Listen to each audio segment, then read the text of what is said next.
You win tokens, which you use for raffles. So. And you are live, sir. Oh. You win tokens, which you use for raffles. How you guys doing out there? Welcome to RoX-TV. I hear somebody talking. Welcome to RoX-TV. Oh. I hear somebody talking. Sorry about that. What was that? That was us. Oh, it was. That was weird. Exactly. So how you guys doing tonight? We got KIDCRUSHER in here shortly. We're excited to be here. It's midnight. It's gonna be like 4 o'clock where he's at. So that the lucky bastard, Dunka. You're just jealous because it's 4 o'clock. It's still in the middle of the day, man. I'm not a night guy like I used to be.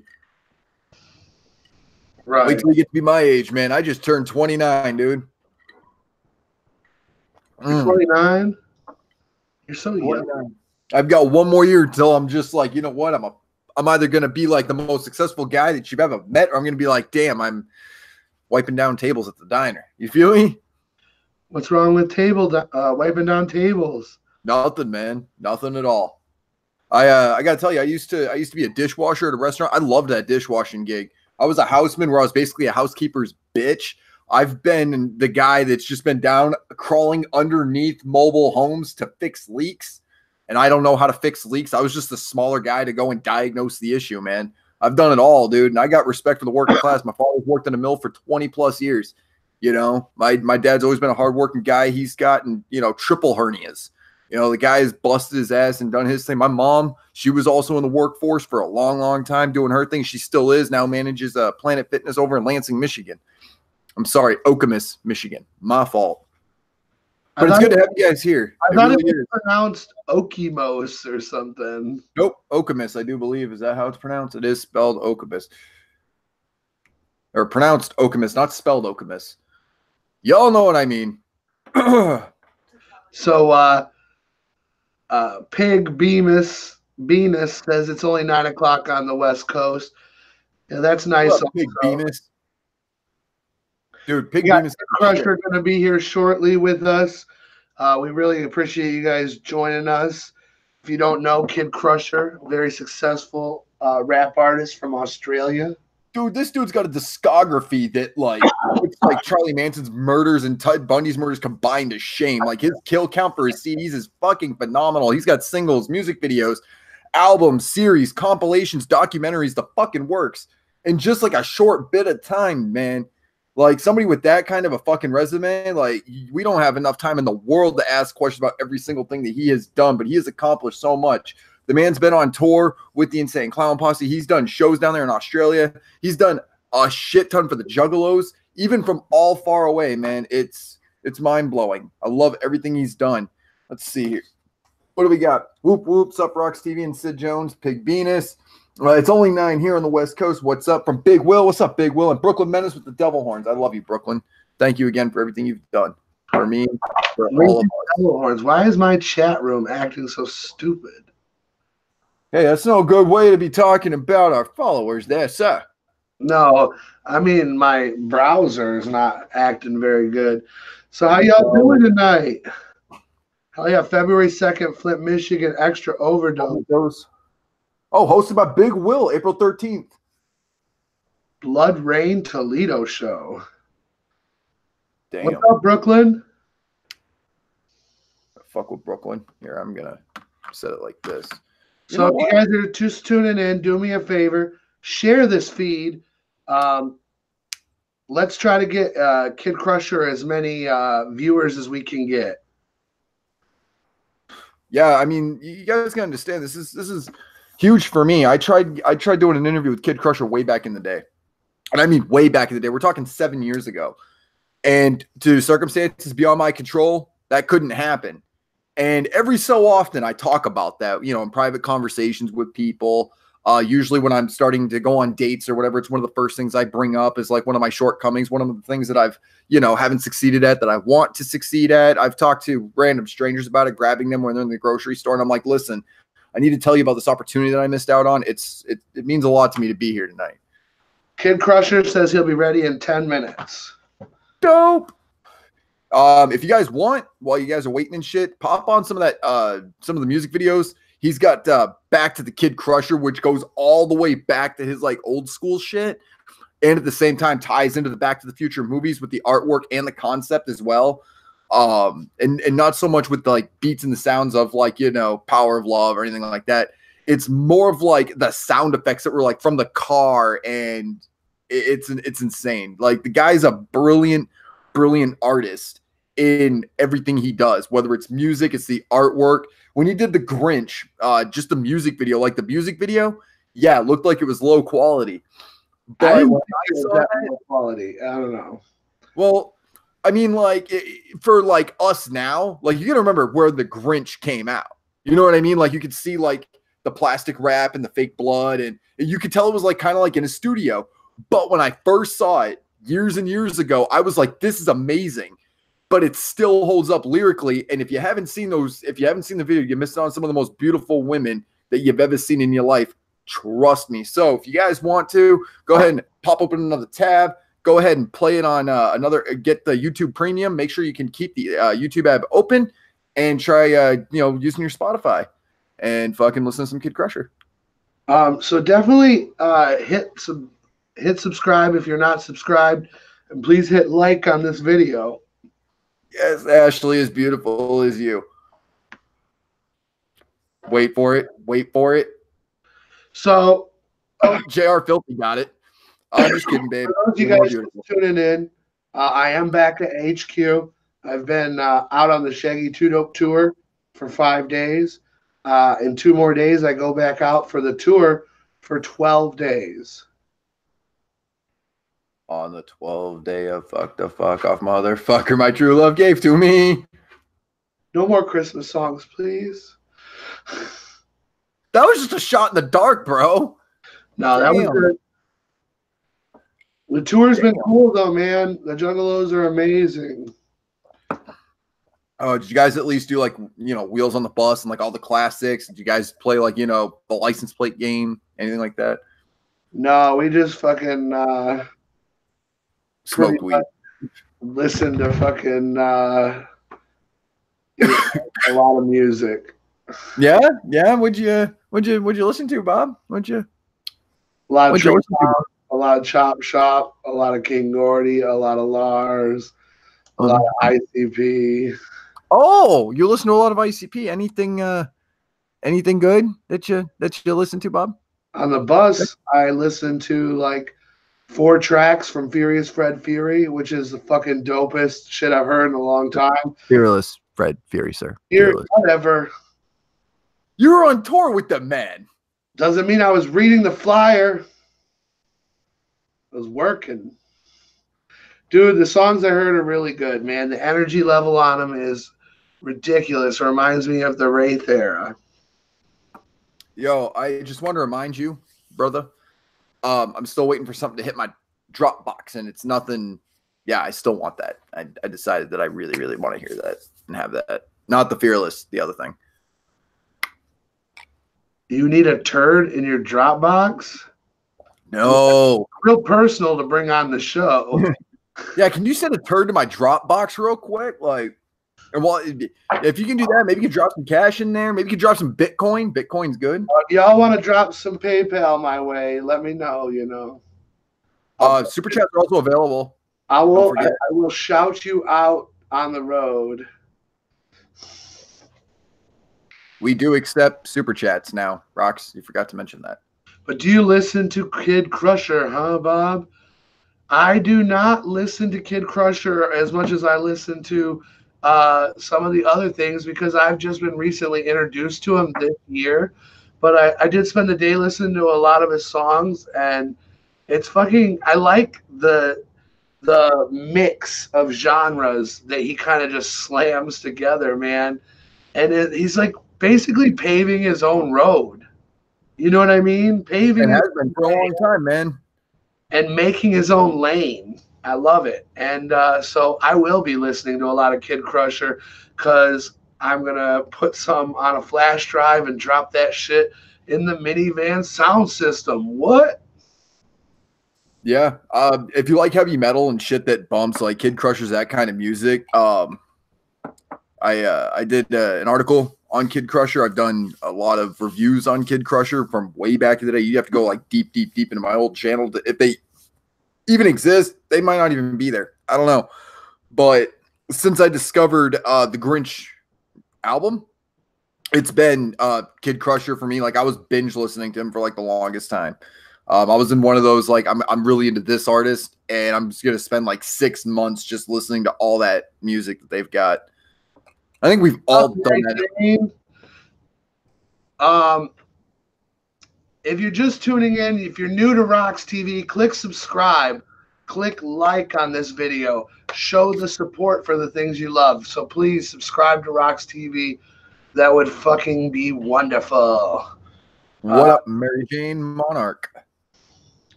The Grinch is fun to listen to. Thank you. See, we got people that know Kid Crusher up in this bitch. We should have Kid Crusher in the room in the next 5 minutes. He's just getting ready. I wish he was going to be here in person with us, but it's all right. We're going to bring him virtually to your world. It's a goal of mine. I want to go see How you doing, DR Filthy? I've been seeing some things that he might end up be doing finally doing a U.S. tour that we've been hoping that he'd do for many a years, us Kid Crusher fans. We're hoping to get to the bottom of that tonight. Yes, we are. Yes, we are. I think it'd be dope, man. Ashley, we're going to find that out tonight also. What's that? Does he crush kids? Probably does. Like, I just want to know how. Like a pop can, like when you step on it. Yeah, probably like that. His last album was fucking heavy, right? That was Back to the Kid Crusher. I love that album. Now, just a quick shout out before we get Kid Crusher in here. If you guys are here and watching, in 5 days, we're going to be live interviewing. My mind went blank. The Big Hoodoo. Thank you. Sorry, I was waiting, man. We've been talking about that for a while since prior to Big Ballas. I was talking about that when he came out with Bitch I'm Gone. When I met him up at Big Ballas, he just happened to be there recording. I need to make sure that I was able to lock that in. So I'm very blessed to be doing that. It's going to be. If you tune in around, I would say somewhere around 9 o'clock or 8:30, 8:45 on Tuesday. And Sid will be with someone. Who that someone is, we don't know. I could be picked up by a stranger, like, wearing like one of them long trench coats and a top hat. Doesn't say anything. What happens when they offer him candy? Huh. Oh, Hoodoo. Yes, oh man, dude, Kid Crusher's music though, like it definitely amplifies over time. He's done a track with Swizz, and I wasn't actually a fan of Swizz, but he actually kicked it horrorcore on a few tracks with Kid Crusher. It's amazing. The heavy metal mixtapes are dope. If you haven't checked those out, I believe there's 3 of them, if I'm not mistaken. He's got deluxe editions. He's got box sets, the whole nine, just an entire discography that would just blow your mind. I want to see RoX-TV interview ICP someday. Well, I'm going to tell you what, that's definitely probably possible. Is Kid Crusher considered rap or rock? Well, I would consider it a mix of both. Or like I said, it's a whole new thing. It is. He's actually got a here's the weird thing. He raps, but he's got a live band. So for some of his stuff he doesn't. But some of the stuff he does, like he does everything. Like I'd say rap metal. Yeah. I mean, that's one of the questions I wanted to ask him, so I'm glad that was brought up. Kid Crusher says he's on his way. I'm like wondering if he's like about to walk through the door. Yeah, I'm on my way, man. Man, your wife would be pissed. Right. I told you no Australian rappers showing up after midnight. That would be something she'd put on that, list of hers. I'm sure she has. Her list. I'm sure she's got one, and you just don't even know it. So if you break any of the rules on the list, it makes it so that way if it's not on the list, she could just add it and be like, you violated the shit that's on my list. That's something women do, by the way. See, JR Filthy knows what I'm talking about. Is anybody going to come out for the Shaggy tour that's in the room? I know we've got a few people that want to be there that are going to try their best to be there. We've got Tales of Lowe's podcast. They ended up interviewing Suicide. Well, that's cool. Suicide's what's up. So they interviewed them, and they decided that they were going to give away a ticket for the ICP show down in Florida. So Lake something or other ended up winning a free ticket.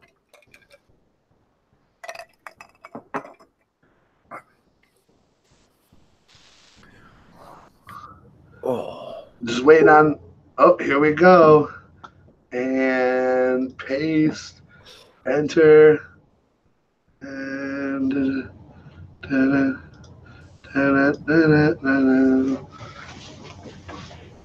are you guys ready for the man, the myth, the legend?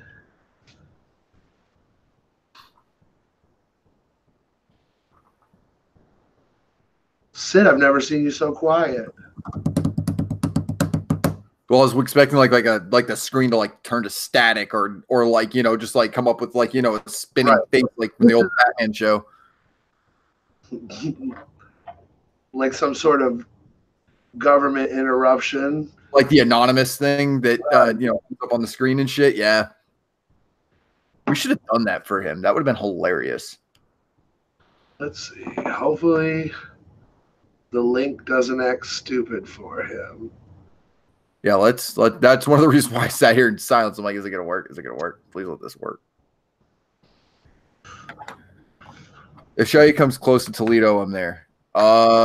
Dayton, right? How far is Dayton from Toledo?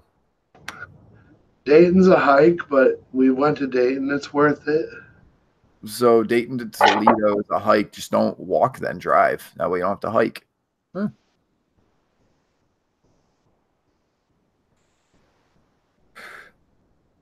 Well, Oxide's in the house. What up, brother?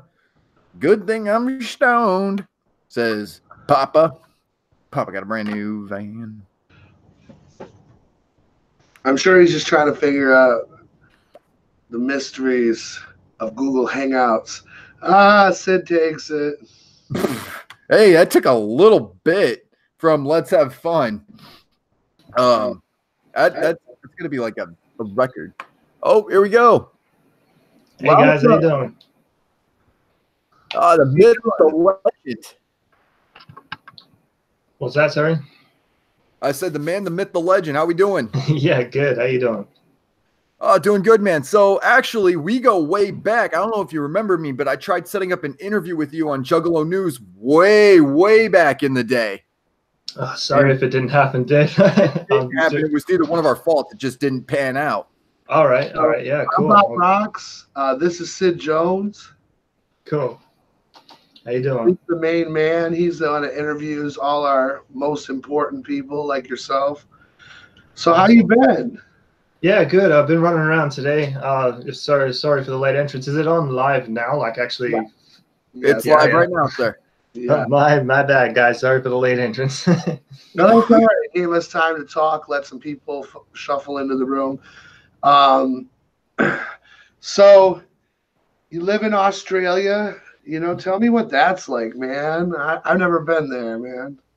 Oh, I can't really compare differences. I haven't really been anywhere else. I don't know how to compare it to you guys. I do watch a lot of TV. But I don't know. It's like, so I live kind of in the sea. I'm not really in the desert or anything like that. There is kangaroos around, if you're wondering. Yes, there are. There never used to be where I used to live, but I moved more out into the country now. And yeah, I've almost hit a couple in my car. So like, it's kind of surreal now that they're just jumping around on the street. They're usually here, but we got deer jumping out everywhere. Deer. Yeah, well, I guess it's the same thing. Just you know, koalas, kangaroos. There's a lot of fucking spiders here, like ridiculous amount. Everything's trying to kill you, I guess, but nothing's killed me yet. Where I'm at, because I don't really fuck with spiders like that. Yeah, yeah, they're everywhere here, especially at nighttime when you're trying to sleep. They're just like hovering above you. So yeah, it's fucked. Overall, I love Australia. I'm not talking down to it. I like it. I don't want to move. First off, I want to thank you just for being here with us. No problem. RoX-TV's got a lot of faithful followers, and we're excited to have you on. Yeah, no, not a problem. Someone messaged me the other day about it, and I think I've seen a couple of YouTube videos before. I'm not sure if it's the same guys. Like did a distorted dimension review or something. I think it was you guys. I'm not sure. Either way, we're the RoX-TV. We got it, but we're a team of people. So yeah, you'll see some stuff from some people and some stuff from other people. Yeah, cool. Well, appreciate you having me on the show, guys, and yeah, let's talk shit. Yeah, man. So one of my first questions, the pop culture and like the kind of films that we've seen come from Australia that we enjoy over here is Wolf Creek 1 and 2. Are there some films that are like exclusively in Australia that we'll never see over here because it's too graphic or anything like that? Not to my knowledge. I know there's a few to mention that are like not really distributed that I work with the guys from Strongman Pictures. I did some video scoring with them. Some other big Australian films I think is Bad Boy Bubby. I'm not sure if I might be saying that name wrong. Lovely Bones as well. Some good ones. Otherwise, to be honest, I'm not huge into the Australian horror film industry. Like I don't really follow like. I'm more of an old school horror film fan too, so like horror films today don't really tickle my fancy as much either. But yeah, to say the Australian horror. What's your favorite horror film? I could say like 3. I love the Tremors trilogy. Tremors 1 is great. Some of them get corny. No, Tremors 2 is actually my favorite, only because I watched it first. I seen that first as a kid, and I was like digging and trying to find out. This is before the internet, obviously. So like I found Tremors 2 first, and then found Tremors 1 at the video store and went, fuck yeah. But the movie that scared the shit out of me as a kid, and I always give it props for that because I'll watch it now and not be scared, but because it was the only movie when I was a kid that actually really shook me and scared the shit out of me. Is a movie called The Gate. It's got Stephen Dorff in it, young Stephen Dorff. It's about like these kids that are home alone, and they basically open the gates of hell in their backyard, and these little minions come out first and like ransack their house. There's a sequel to it as well, and actually one of the co-stars, Lois Tripp, lives in Australia now, and I got to hang out with her not long ago, and we're actually planning on doing a musical collaboration together. So I'm fucking geeked out. The film that scared the shit out of me, like now I'm working with one of the co-stars. It's fucking out of this world. I don't think really anybody knows. Like I don't think anyone knows who the co-star is.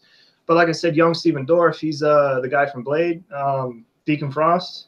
So it's his first film. He's a little kid in it. But yes, The Gate. Obviously, I say it's not really scary now, but yes, The Gate. I think I said I was going to say 3. Fuck, I can't remember the third. I love the Cloverfield franchise. Says The Gate is a classic. He's in the chat room. Yeah. I'll have to check it out. And what was the, you told us 2 of them. What was the other one?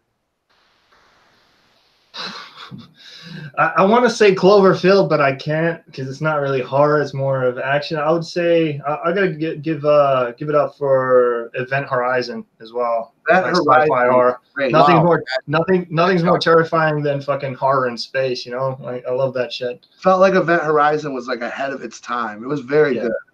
It is like Hellraiser ripoff, people say, but I still love the shit out of it. It's fucking it's freaky. It's cool to watch. It's got an odd freak. It's got the Matrix, fucking Lawrence Fishburne and Sam Neill from Jurassic Park killing shit. It's fucking I reckon like the most chilling vision of hell like I've ever seen. And that's meant to be like the trimmed down version. Anyway, I'm talking too much, guys. Movies have definitely talk about movies to me, and I won't fucking stop.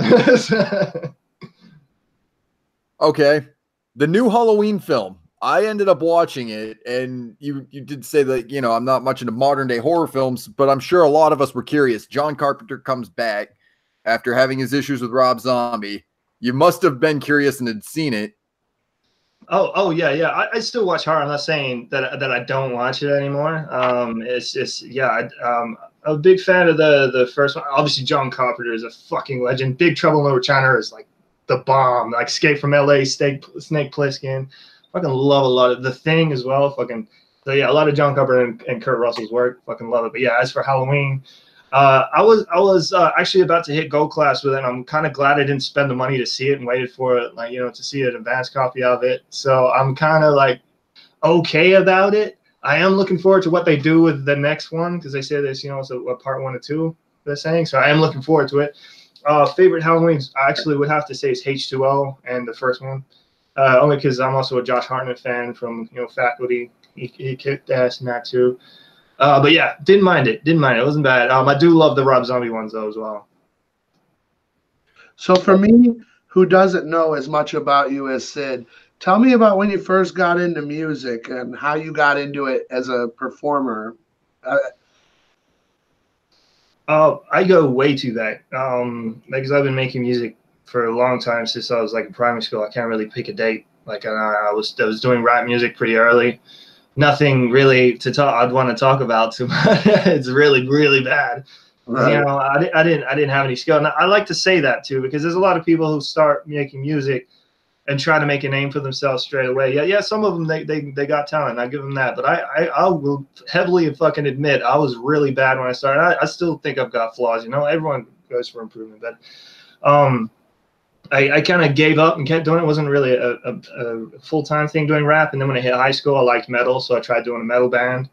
And that ended up only just doing cover songs, so I didn't do anything with that. Then I got into wrestling for a while. I was like full-time wrestler, so music just wiped off the table. And all I was doing was backyard wrestling for a good 3.5 years, I think, 3 to 4 years. And I was full-time writing scripts for wrestling. I was wrestling under 2 characters, and then that's how I discovered ICP. And there's like bottom line, the reason why I started getting back into music. I wanted to follow what they were doing and be a part of that. You know, I really felt like I belonged somewhere. And my wrestling company kind of fell to pieces. So at that time, I was like really bored. I had a lot of time in my hands. I'm so creative. So straight away, I'm like, I want to do something like ICP. And I was really rebellious at this time because all my wrestling friends kind of, we all departed. I had no friends. And the Juggalo community is like where I kind of just like sunk in and felt like I felt somewhere. So put the face paint on it, did not even fucking think about it, just fucking tried it.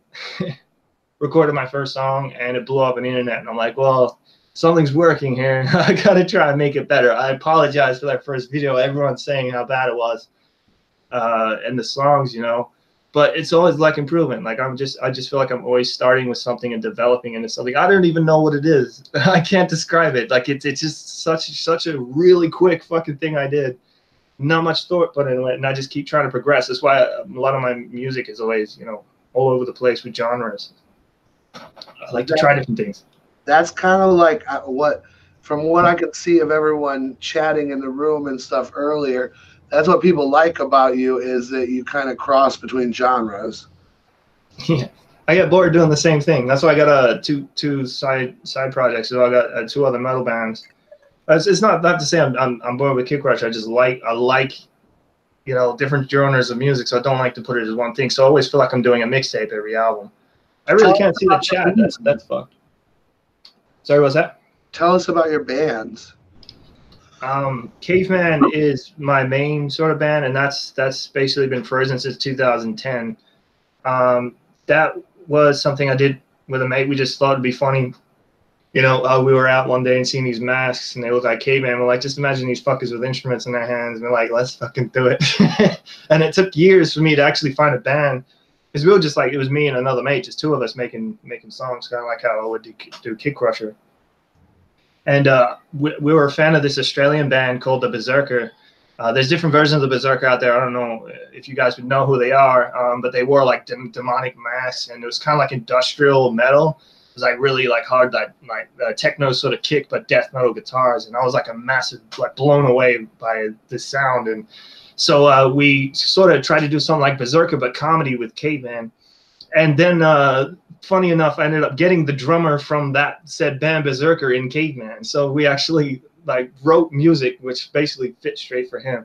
But yeah, we only did the 1 album in tour for Caveman, but cat's out of the bag. I'm working with him again at the moment, and we're looking at doing something again. Not next year marks 10 years since we did that last album, so it's looking like next year do some of that. The other one's Rectal Birth, and that's just me messing around. But otherwise, these projects are my playground. It's not something I do, full time. It's just when I'm not working on KIDCRUSHER and I get spare time, just to mess around. It's, like my jam room, playground. You've come up with a million different concepts. And I mean, like I told people, like if you go through his entire discography, it would take you so long to go through it all. The documentaries, the footage, the deluxe editions, box sets, the whole nine, man. So when I got into your music, it started off with the Grinch, and then then it got into the heavy metal mixtapes. Yeah. What of all your discography, like, is there one album, one project, one little thing where you're like, this outshines the rest of them because of this specific reason? You featured with so many people, Swizz and others. Like, is there one that you like really keep near and dear to your heart that we turn into a placard on your wall? Thing is, I'm very, all my friends, close friends know this, and they'll fucking tell you this. When I finish something, like, working on it, I love it when I think this is the best. As soon as I'm done with it, I fucking hate almost everything I do. And I hate that I'm like this. And that's why there's so many albums, I think, because I'm trying to impress myself all the time, and I'm never fucking satisfied. I'm like, I can do better than this. I'm already fucking finished. It's like, I'm going to take a break after this album. No, it's like a fucking drug. It's like you want it back in your system. It's like it's fucking crazy. It's just I'm constantly trying to be satisfied with my product because there's a sound and there's a something I'm trying to impress, to be up there with everyone else. To me, it's like the Pick of Destiny. Compared to fucking Beethoven, what is this? It's not a masterpiece yet. So I'm constantly trying to impress myself. But I would say the most proud of, I would say, my last album, Distorted Dimension. I'm proud of it, but that's because it's the first original album. Like top to bottom, every other album I've done has had samples, or it's not completely original. Like some songs would be original. I'm proud of that because it's completely original. And the other one I would say the most proud of, I would say, is Metal Murder 3D, because it took 2 years for me to do it. That is like fucking basically 2 albums and movies and music videos. That and Fagel Lovers gave me this fucking award for it, which I still it's right next to me. I'll basically keep it in my fucking pocket. Fucking Fagel Lovers gave me that award for it. So Metal Murder 3, not only like it went through development hell, but it was like the hardest album for me to ever put together, put out.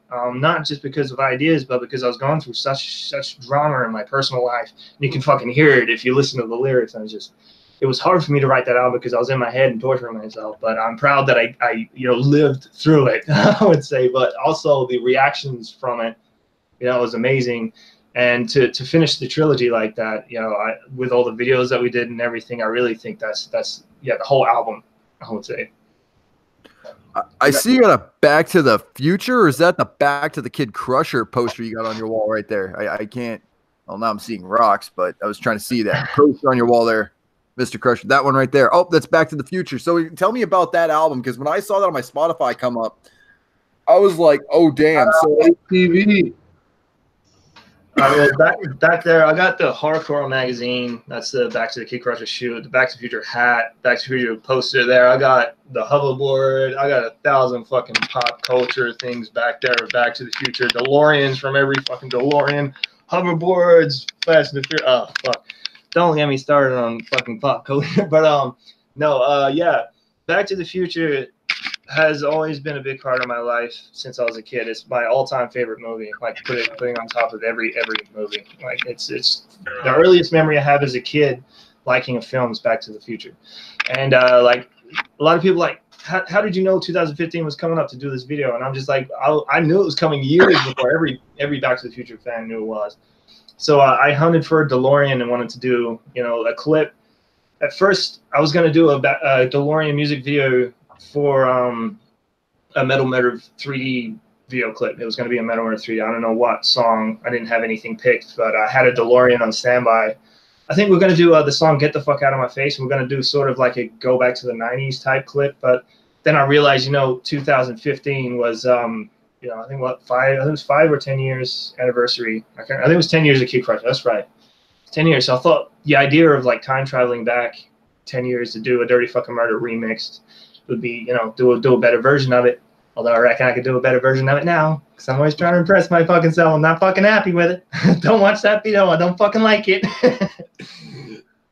I was impressed by your work and how it actually progressed. And I kind of feel like you had like okay, more drums on this album this time. More guitar. We're going to triple up on this bass over this way. Like, we're going to go harder than we did 2 minutes ago. We're going to kill it again. Like, does your band like get like exhausted when you're like, we need more guitar, we need more drums? Like, because it sounds like you have like a specific vision and trying to outdo yourself, and your band is clearly like behind you 110%. What's it like for them to be on the set with a Kid Crusher? Don't get me wrong. This might come as a surprise and maybe a letdown to some. They're actually not my band in the clip. They're just, people that I know that play guitar, and I need them for the music video. That's pretty much what you'll see in like most of my videos. It's just friends of mine. The music behind of it usually comes all through me, because that's why I don't have a band. My band's never flex. I never find anyone as committed and heavily driven to get shit done as me. So that's why the main reason why metal and rap has come together in my projects is I'd prefer to do a rap thing and have metal on the side, my own metal band, but keeping a metal band together is so fucking complicated, and a lot of people would know that. So to say, most of that is all me in my head, making these songs harder and trying to make them better.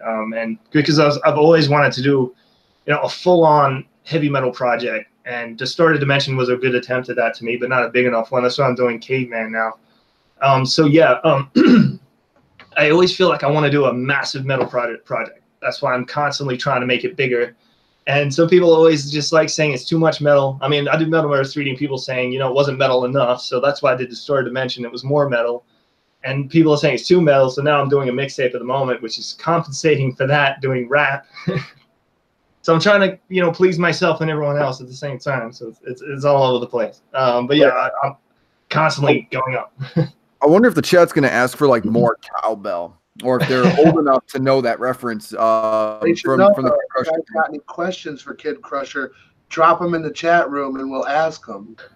I can't see the chat room. I don't know why. I see group chat, but I don't see it coming down. But yeah, it's on YouTube. It's the YouTube chat. It's on YouTube. All right. Yeah, I'm in the Google thing. Sorry, guys. I'm not ignoring you. If you're up there trying to ask me a question, shoot it to those guys and they'll ask me for it. Yes. We try to. But yeah, the more cowbell, comes from Saturday Night Live. I got a pop of him right up there, Will Ferrell. Fucking more cowbell. It's him sitting there with his cowbell. But yeah, that's fucking that's the song. You probably hear it on Metal Murder 3D. That's actually a Rectal Bear song from one of my metal songs. I actually threw it on the Kid Crusher CD just so everyone could hear Rectal Bear. Yeah, everything needs more cowbell.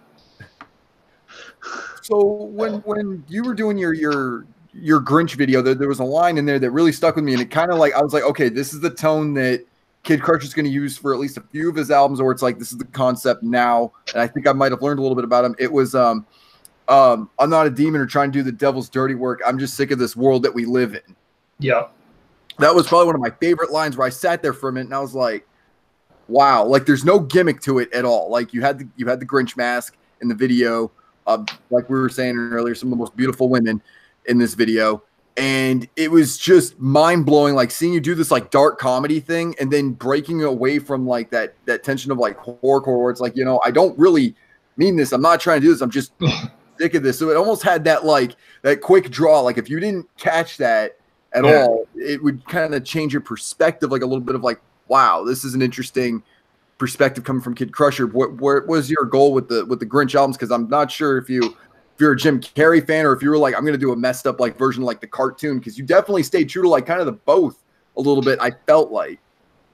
Well, there's so many questions and answers, and I try to remember every question you were trying to put out there, because there's so many answers I was just thinking as you're saying. The Grinch actually came from a friend of mine. We worked on a collab together, and he came up with the idea, so I got him props for that. And he was just like, you should do a Grinch stealing weed. That was originally how we did. It was just one song called The Grinch on a Dope Pinch. And then I thought I could do more with this. As soon as my friend came up with the idea to do the Grinch mask, and that's when I put the album out. And I like to say that I have the goofy comedy in there, because I'm like that B-grade horror film where it's intense, but it's also funny and it's just weird. I don't like to be completely fucking serious. Say to some of the hardcore artists out there that just flat out, I'll fucking murder you.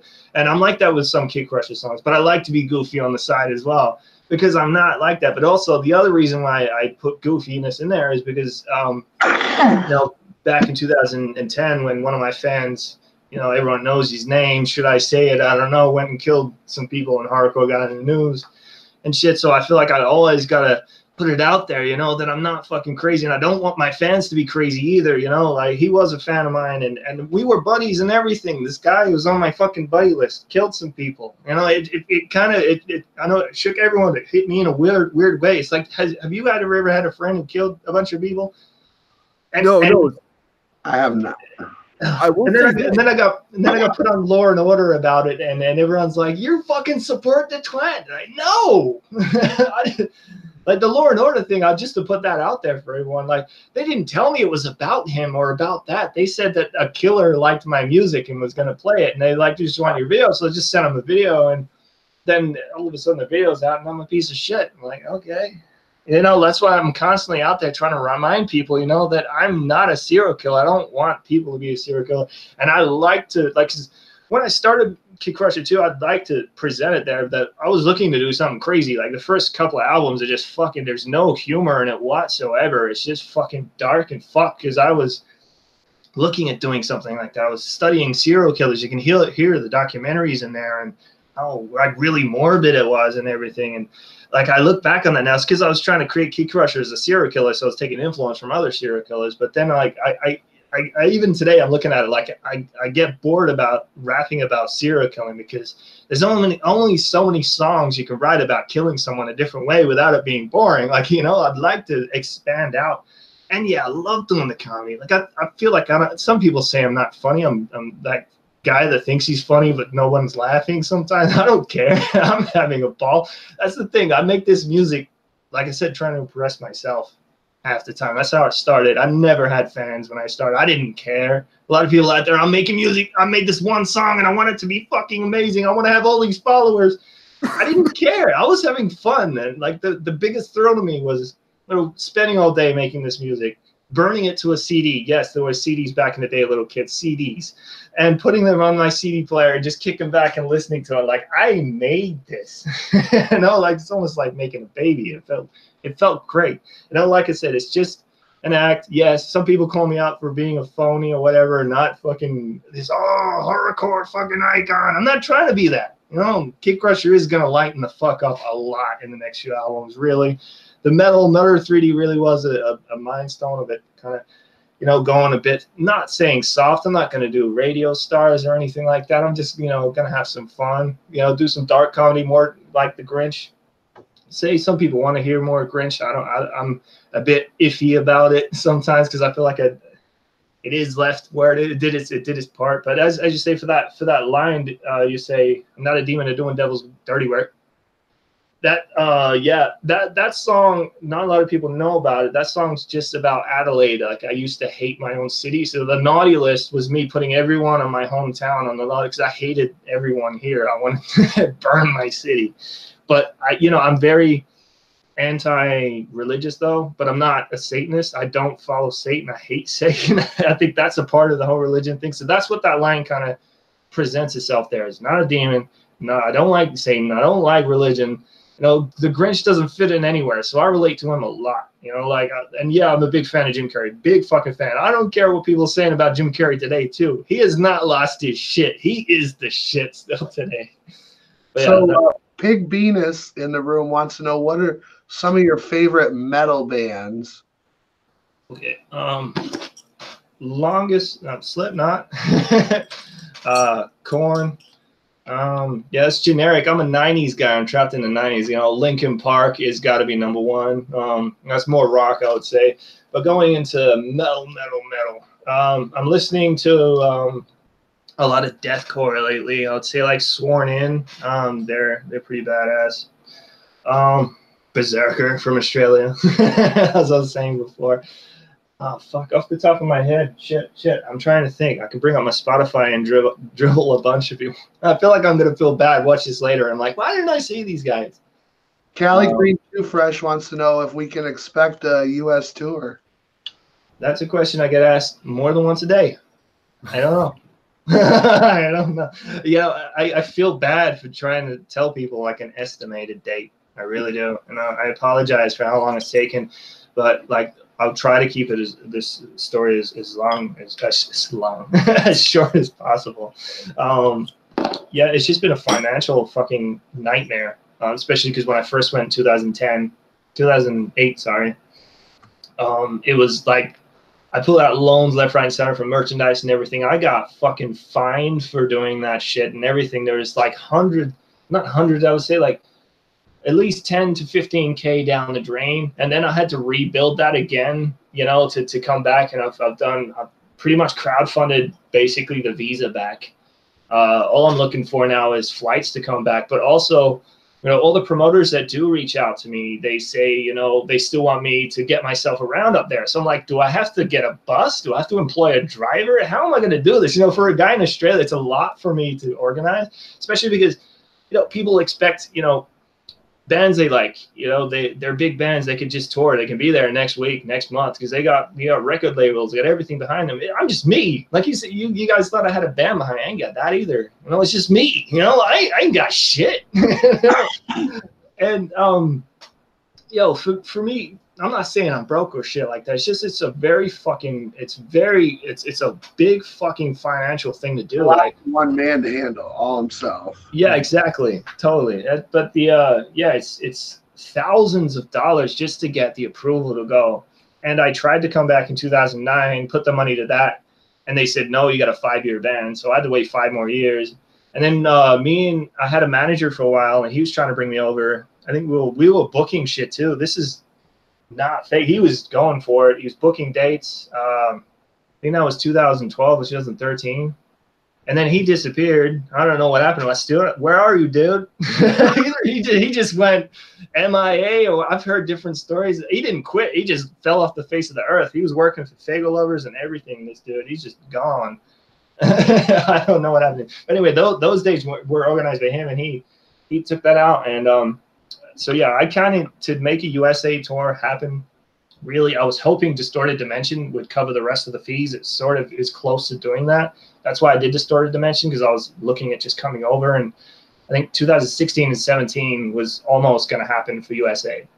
I really would like to see you at the gathering. Yeah, that's unfinished business. You know, I almost made it in 2008, you know, and that's something I just want to do. But like, if there's two options, you know, there's a promoter who wants to put me on tour or just do the gathering, I'm going to go for a tour. Because gathering is free for one. Yeah, I want to do it for free, but it's just one show, one opportunity, and it probably sell out before and it's nerve-wracking for me. You know, I did it before and I didn't get there. They probably won't even announce me until I get there. I don't know.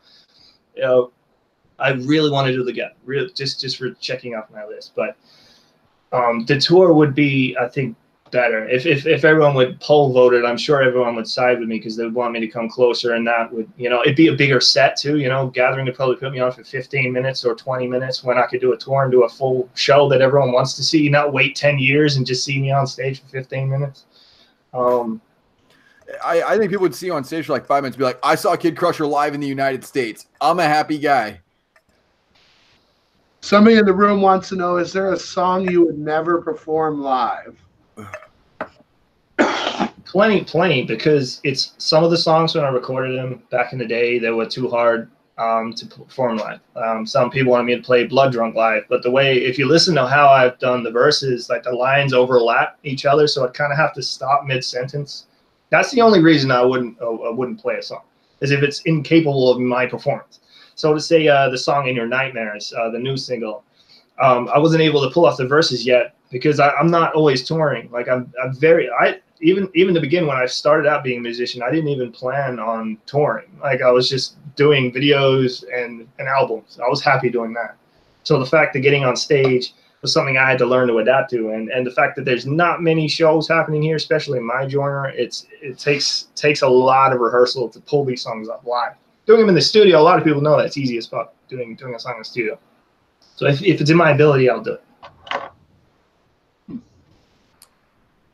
All right, well, I got a question. Is there a project that you're like, I don't want anyone to hear this, that's out currently, where you're like, this is my least favorite. I'm not a fan of this one at all? Yep. Do we get a clue? I don't even want to talk about it because then people start digging it up, and next minute it'll be on YouTube in 24 hours, and it'll be like, fucking, this is KIDCRUSHER's worst album. And the reason I did that is because I tried to make it the title that should not be spoken is why I don't say it's because it was out for a while. And some people would buy it, just that album alone off my website. And I was thinking, if this person's a new fan of me and they just got this old piece of shit and that's their first impression, I wouldn't listen to me again. No, not even give myself. Some bands I hear that, you know, I just discovered them. I'd listen to one song of them, and if they were shit, I would miss so many good songs because I wouldn't give them a chance. So now I always dig through a lot of their, you know, categories. So no, the album that should not be spoken would not be spoken. I'm sorry, but yes, it does exist, and it won't exist as long as I have fucking control over it not existing. Okay. I hope that answers people's questions. Mary Jane Monarch wants to know, have you seen the film What We Do in the Shadows? Yes, love it, love it, love old vampire films. Fucking there's a guy in there from what's that TV series called? They're a bunch of musicians. Can't remember it, but yeah, I love it, love it. Flight of the Conchords. I love Flight of the Conchords. Yeah. One of the guys who's on that. I'm pretty sure that's him anyway. But yeah, I love that movie. It's funny. Juggalo John wants to know, how'd you come up with the name KIDCRUSHER? It was a wrestling move. When I was wrestling, I got into wrestling by watching Rey Mysterio and Billy Kidman. Like, they are like, I seen like NWO and stuff. I was not interested in wrestling. Then I seen Rey Mysterio and Billy Kidman wrestle. I was like, holy fucking shit, wrestling actually kicks ass. But when I studied to become a wrestler, I was studying, you know, Rey Mysterio and Billy Kidman. And Kidman has this move called the KIDCRUSHER, and I think he did it for like a week or two, and then they banned it. So me in backyard wrestling, I ended up doing that as my finishing move for a while. I don't know why that name just kind of sounded cool to me, and I thought it was there. And like I said, when I started KIDCRUSHER, I didn't think about it. I just, you know, that was my finishing move. So I was just like, whatever.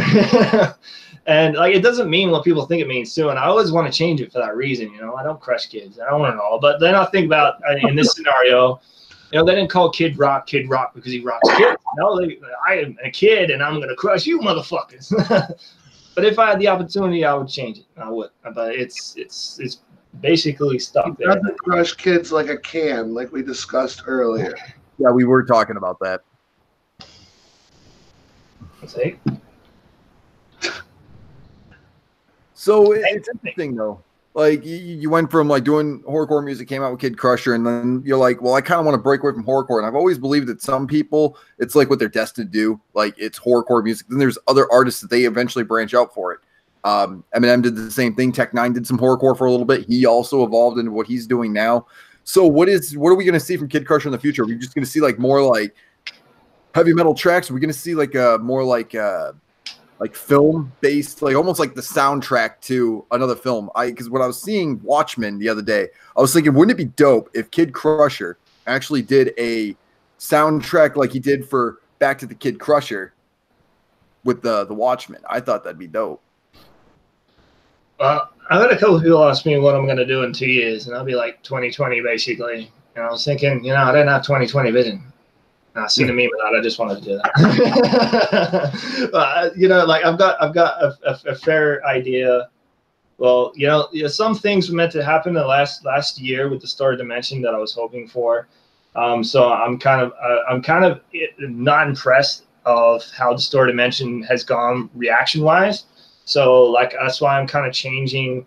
Yeah, because that was an expensive album to make. So I decided to, you know, do something, you know, kind of what I used to do with the mixtapes, and going back with Caveman. And when I put those out, you know, that's like, it's just mixtapes, so it's not a lot of money spent on it. I really just want to get the touring happening. Like that's always been my #1 mission, and I don't want to keep thinking about, you know, more albums, although I'm always doing it in the side pocket. I'm always doing it here and there. I'm always working on it. But, you know, just to get over to America is always just something, you know, I got to do. You know, I wake up every day where everyone reminds me of it every day when you come to America, and I just don't know. You know, I feel bad for saying I just don't know.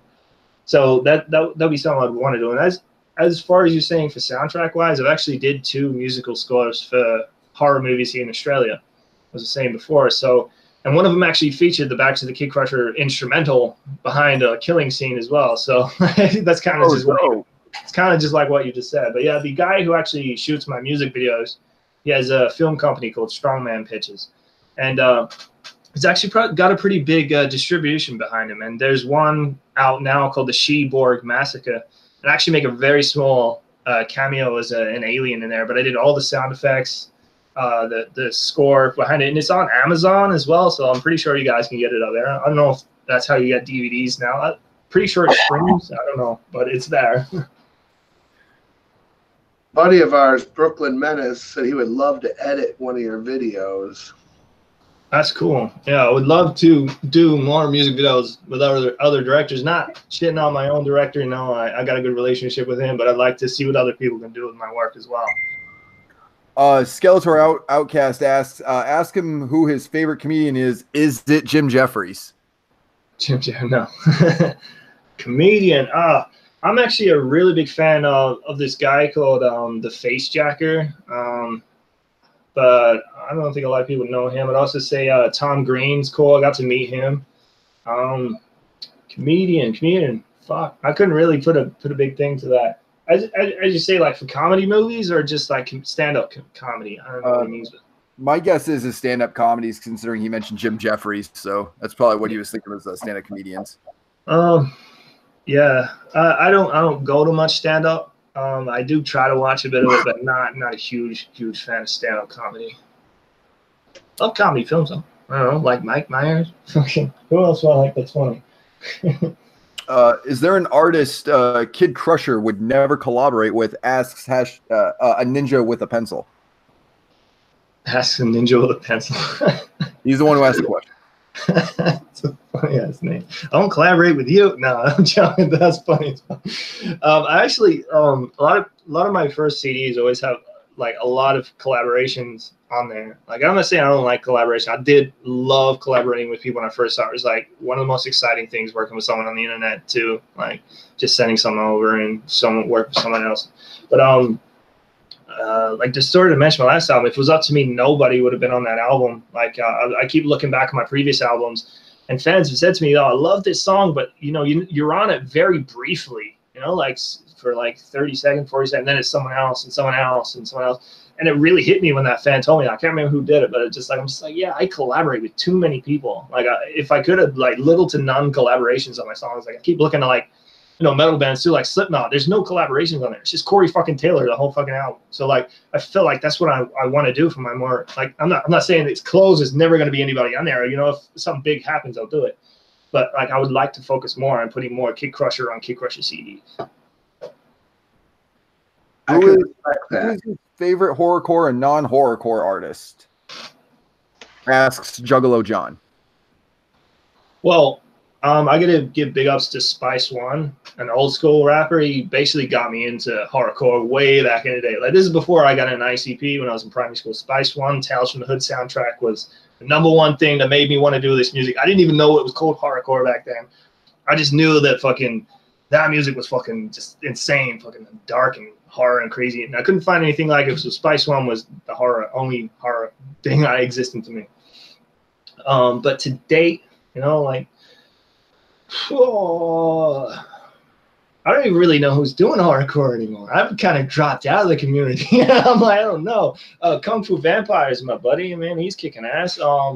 Buckshot. I'm really close with Buckshot. You know, I'm digging Guerrilla Voltage. They're kicking ass. I don't even know if you'd call them horrorcore either. I don't know. They kind of are. They're kicking ass. So yeah, I'll keep it as that. You know, I'm not really a massive rap head anymore. I'm listening to a lot more metal and rock and rap. I'm not saying because that's where I work. You know, work is rap. But yeah, I'm more into rock and metal at the moment. So there's a heavy metal band I got into, and people laugh at me. There's two of them, Powerwolf and Sabaton. I don't know if you're familiar with those bands. No, sorry. Yeah, not a lot of people are. It's okay. They're on a label with Napalm. And Sabaton is from Sweden. They do like a lot of like talking about war, history and whatnot. Powerwolf, more of like a gothic kind of band. Yeah.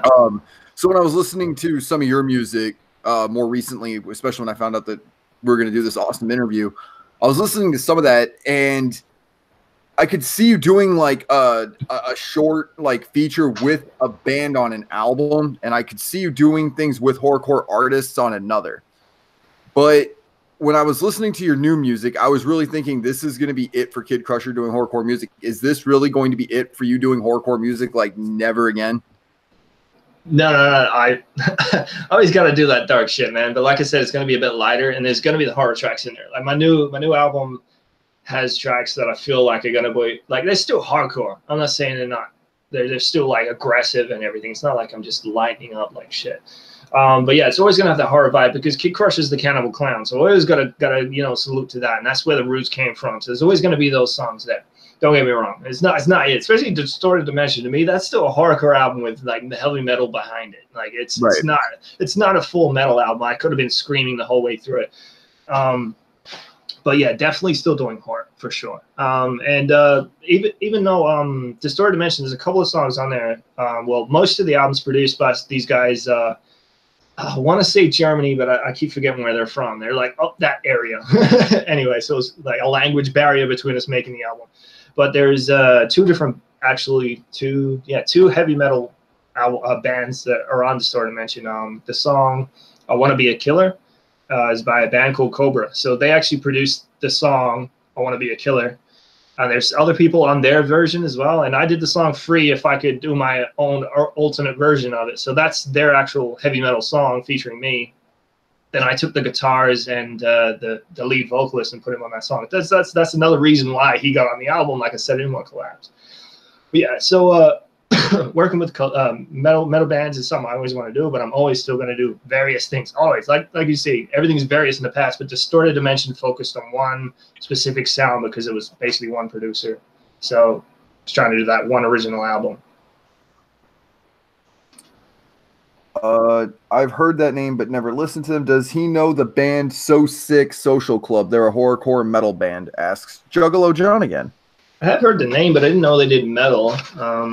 I'll have to dig in to see what metal songs they've done. Again, like that's me saying, you listen to one song, you don't like it, you don't check out the rest. I'm guilty. I'll check out more. He says they're like a rap metal horrorcore band. Yeah, cool. They want to know what you think about Ouija Mac. I was following him during Swag Tooth.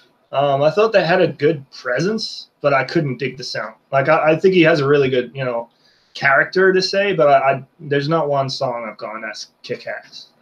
Sorry. Like good job, dude, but just not something I'm listening to. I'm not gonna shit on the trap thing because my new mixtape has some trap in it, but not like trap they do, Right. I always try to find my own various ways of doing things that other people do. Instead of say dubstep, people are like, oh my god, you're doing dubstep, but then they hear my dubstep and go, yeah, like I think I nailed dubstep on Metal Murder 3, like really did. I remember when dubstep was a big thing, and then it kind of turned into something completely different. Than I think they call it electronic dance music, EDM. I don't know if that's a big thing. I still love dubstep. If it was up to me, I'd still be putting more dub. I mean, there is dubstep hidden in Distorted Dimension. People are like, please no dubstep in the next album. I'm like, oops. You didn't hear that. I love it. I mean, it's powerful as fuck. That's why I love it. Yeah, I don't like, like Skrillex and shit like that, but the darkest side of music is always there. Like I could do a dark rock song. I could do a dark love song. I fucking have, and it works. One of my favorite metal bands that did a great love song was Cradle of Filth's Mannequin. I absolutely love that song. On the Tree of Life, we carved our name in long dead languages. I was, even as a kid, it was on Headbangers Ball Volume 1. And I heard that as a kid, and I'm like, I don't understand what any of that meant, but that sounded amazing. Yeah. Cradle of Filth really hit me hard when I was a kid. I think I seen the movie first. That's how I got introduced to Cradle of Filth. The Cradle of Fear. You ever seen that? No, I haven't. Check it. I will. Cradle of Fear. I had a feeling you and me had like a similar taste in music. So when I was like, "Yeah, we are you able to stay up late?" And I'm like, "Yeah, I could stay up late." And he goes, "Good, because we're getting a KIDCRUSHER interview. I want you there for it." And I was like, "Oh, dude, I am wide awake for this. I've waited 7 years for this interview." Oh, really? Shit. I apologize. It took so long. And no, man, you didn't. So I messaged you. I messaged you and I was like, hey man, I want to interview you. And then due to circumstances beyond both of our controls, I had to message you back and be like, so that interview is not going to work out for this, that, and the other. Like, hey man, I appreciate it, but I'm not doing that. And I was like, yeah, my bad. I jumped the gun. It was one of those things.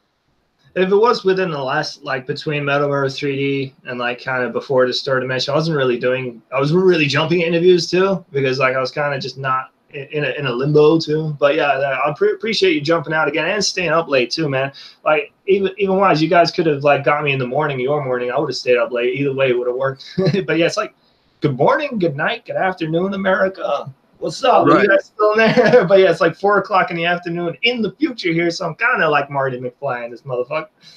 Yeah, I was kind of thinking that you were talking about the U.S. tour, then you were doing that Back to the Kid Crusher. I'm like, I think that's what I thought that it was. Honestly, like I picked through it kind of hopeful. I was like, maybe that's his way of saying I'm doing a U.S. tour, like somehow, some way. I mean, I broke it down doing like they do the conspiracy things with Back to the Future online.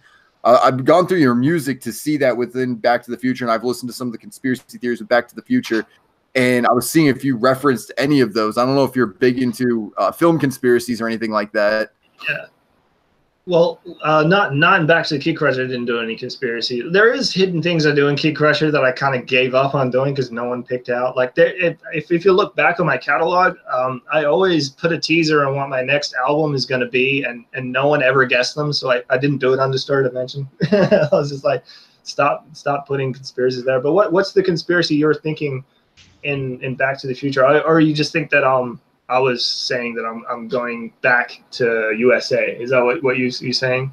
Well, I was thinking that because you're in the future and you're doing Back to the Kid Crusher, I was thinking maybe because he's been talking about going to the US that that was going to be your announcement of coming into the US. I was looking through on the internet and there was actually people that were speculating that you were going to make a 2019 US tour.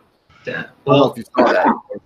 I don't know how much I can say, but I do have a promoter who wants to put me on tour. That's the big thing. So yes, I do have one, but we've been touring since 2016, 17, 18. Like I kind of feel like it's not happening. I don't know, but like that's just one possibility. And I don't want to rule it out, you know, like count me in for a Detroit spot. I'll book it and promote it and make it happen. I appreciate that, buddy. I really do. So many people have reached out, and I thank you so much, guys, who have reached out wanting to help book venues and everything. That's something that would be completely out of my control. Like I said, we tried to do it in 2012 to reach out to every venue and do it ourselves. But now I just want someone else to basically either put on a tour or bring me for a show. And that's, you know, I just need that done. Just one time, get it done. You know, I'm clear. You know, I haven't got a criminal record. I've never had one. You know, the whole drama in the past wasn't as What's big. What's the Kid Crusher live performance like? What's my live performance like? Did you say? Mm-hmm. Yeah, who asked that, Bob? Me. Oh, you were looking down. I was like, somebody asked that. Like, what's it like? I don't know. There's a microphone. There's lights and smoke. I don't know how to describe it, dude. There's videos on the internet. It's not as great as seeing it in person. The videos, anyway. What do you want me? How do you want me to explain this? I do want to give you a great visuals. You got a lot of crazy visuals in your music videos and stuff. I was just wondering what your live performances were like. It's pretty standard. I mean, you guys probably know who Bub Zombie is, right? The zombie guy in my videos. I've seen him. I didn't know he had a name, honestly. Yeah. Well, yeah. He was created for my stage show, so he's not like with the guitarist and everything. He's not a member of the band. He's just a stage prop plus music video prop. So I don't have guitarists on stage, although like people have suggested it would look cool if I did have guitarists on stage. But then again, I can't find anybody who's willing to get on, you know, spend the money to go on tour. I mean, and everything like that. So as much as I'd love to have that massive stage presence, all I usually have is me and a DJ on stage, and he's a zombie, and we both interact with each other talking shit. Like Bub Zombie's basically, like again, it's dark humor. He's not a serious zombie. Like I'm basically Jay and he's Bob. You know, I'll just take the piss out of him because he's just like a dead guy trying to play music. He's like, you know? But yeah, it's fun. I reckon my stage shows are fun. Like when I toured with ICP.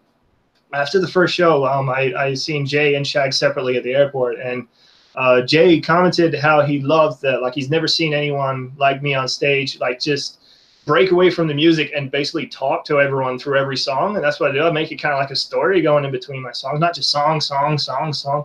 And Shaggy said the same thing.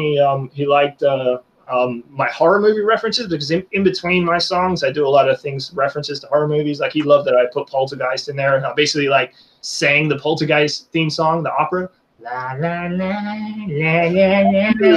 It's breaking. I'm like sitting there like ripping your fucking face off in this, like la la la la la la. Yeah, because I don't want people to take it too fucking seriously, and also want everyone to have a good time. Be like, most people, that's usually what they highlight from that. Is having a good time, laughing about shit.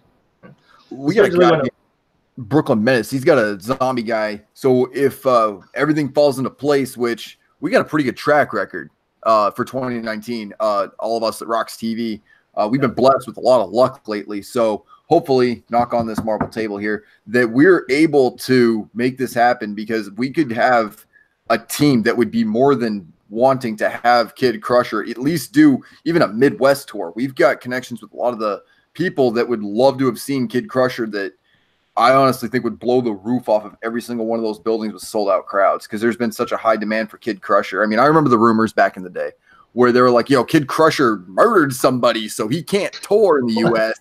You know what I mean? I remember those rumors, and I was like, what? Man, tell me more rumors, man. I've heard so many. They're so funny. I'm like, people come to me, oh, fucking, I heard that you tried to bring weed to America. I'm like, are you fucking serious? What else did they say? Well, I mean, there was the weed thing. There was the murder thing. There was the assault at I forget what it was. Was it a restaurant? And what was funny is I was actually looking up, like, what actually happened with you. Like, what? A restaurant? What? Yeah, like you assaulted somebody at a restaurant. Like, this was years ago, man. Like, it was like the old forum pages on Angel Fire. I want to know what restaurant I bashed someone at. Please tell me these details. These fucking visionaries have come up with. It's entertaining. Well, as I went looking all this up, I discovered a film from Australia that's like D-level. Like, so it's like bottom of the barrel. And you might have actually heard of this story. It's kind of terrifying. It's called The Razor Eaters. No, I never heard of it. It's like a band, like a horrorcore, heavy metal-ish punk rock band that actually went out and killed people, and they were from Australia. I guess I fit that category then. I'm fucked. I guess I'll see you guys in another life. I just thought that it was funny when I'm like looking all this up, like Australian things. Like that's how I found Wolf Creek, and I found a couple of these other things. I was actually trying to look you up and why you weren't able to come to the States. It's pretty plain and simple. Like it's so fucking stupid. Like I had a fine. Like I never got arrested. It was fine for like I don't know what grams of weed you guys called, but it's like that much of weed, basically a pocket, not even a fucking ounce. It was the smallest amount of weed I got caught buying from a house, and it was a fine. It happened maybe 2 years before I went to America. See, it wasn't a criminal activity. I was just on the spot fine, paid it, flew over there. There's like before I bought the plane tickets, they're like, do you have a criminal record? I'm like, no, never been arrested. They're like, you're gonna be fine. I got there in America, and they're like, yeah, you tick that you haven't been arrested or anything. I'm like, yeah. So like, I was in America. I was fucking in America walking. I got through the gates, fucking fingerprints done.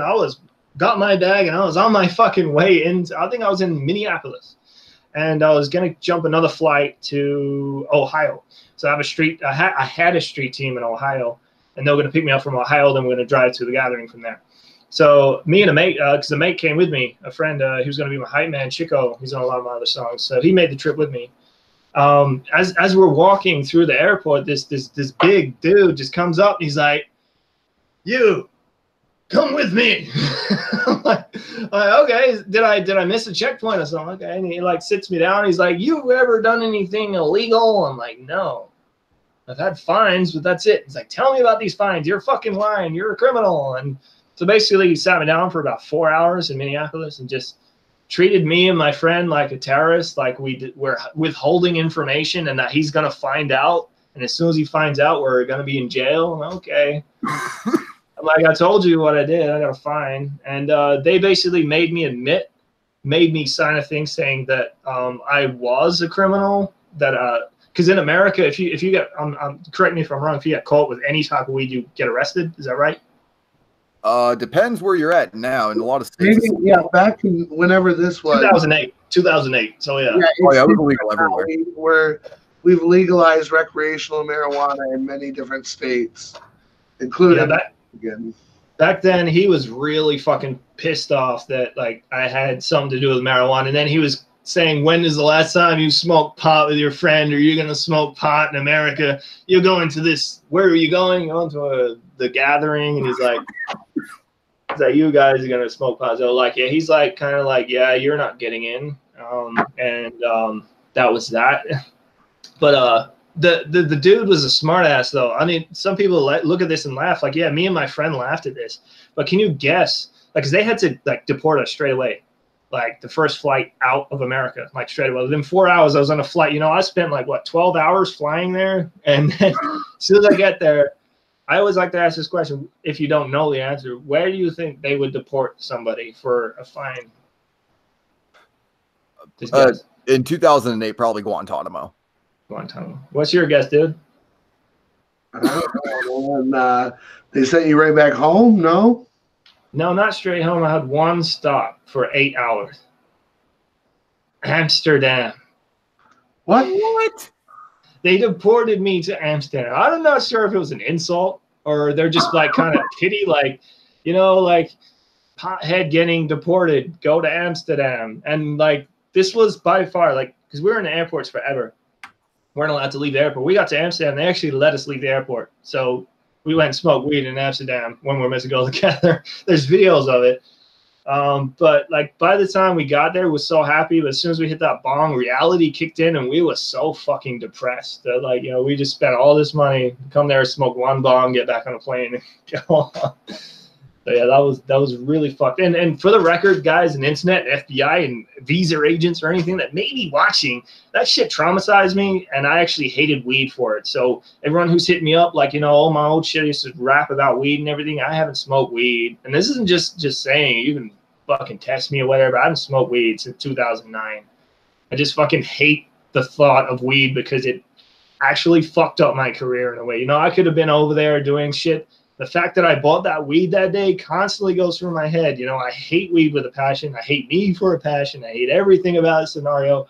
I guess if you had a, you know, there's something they say about it.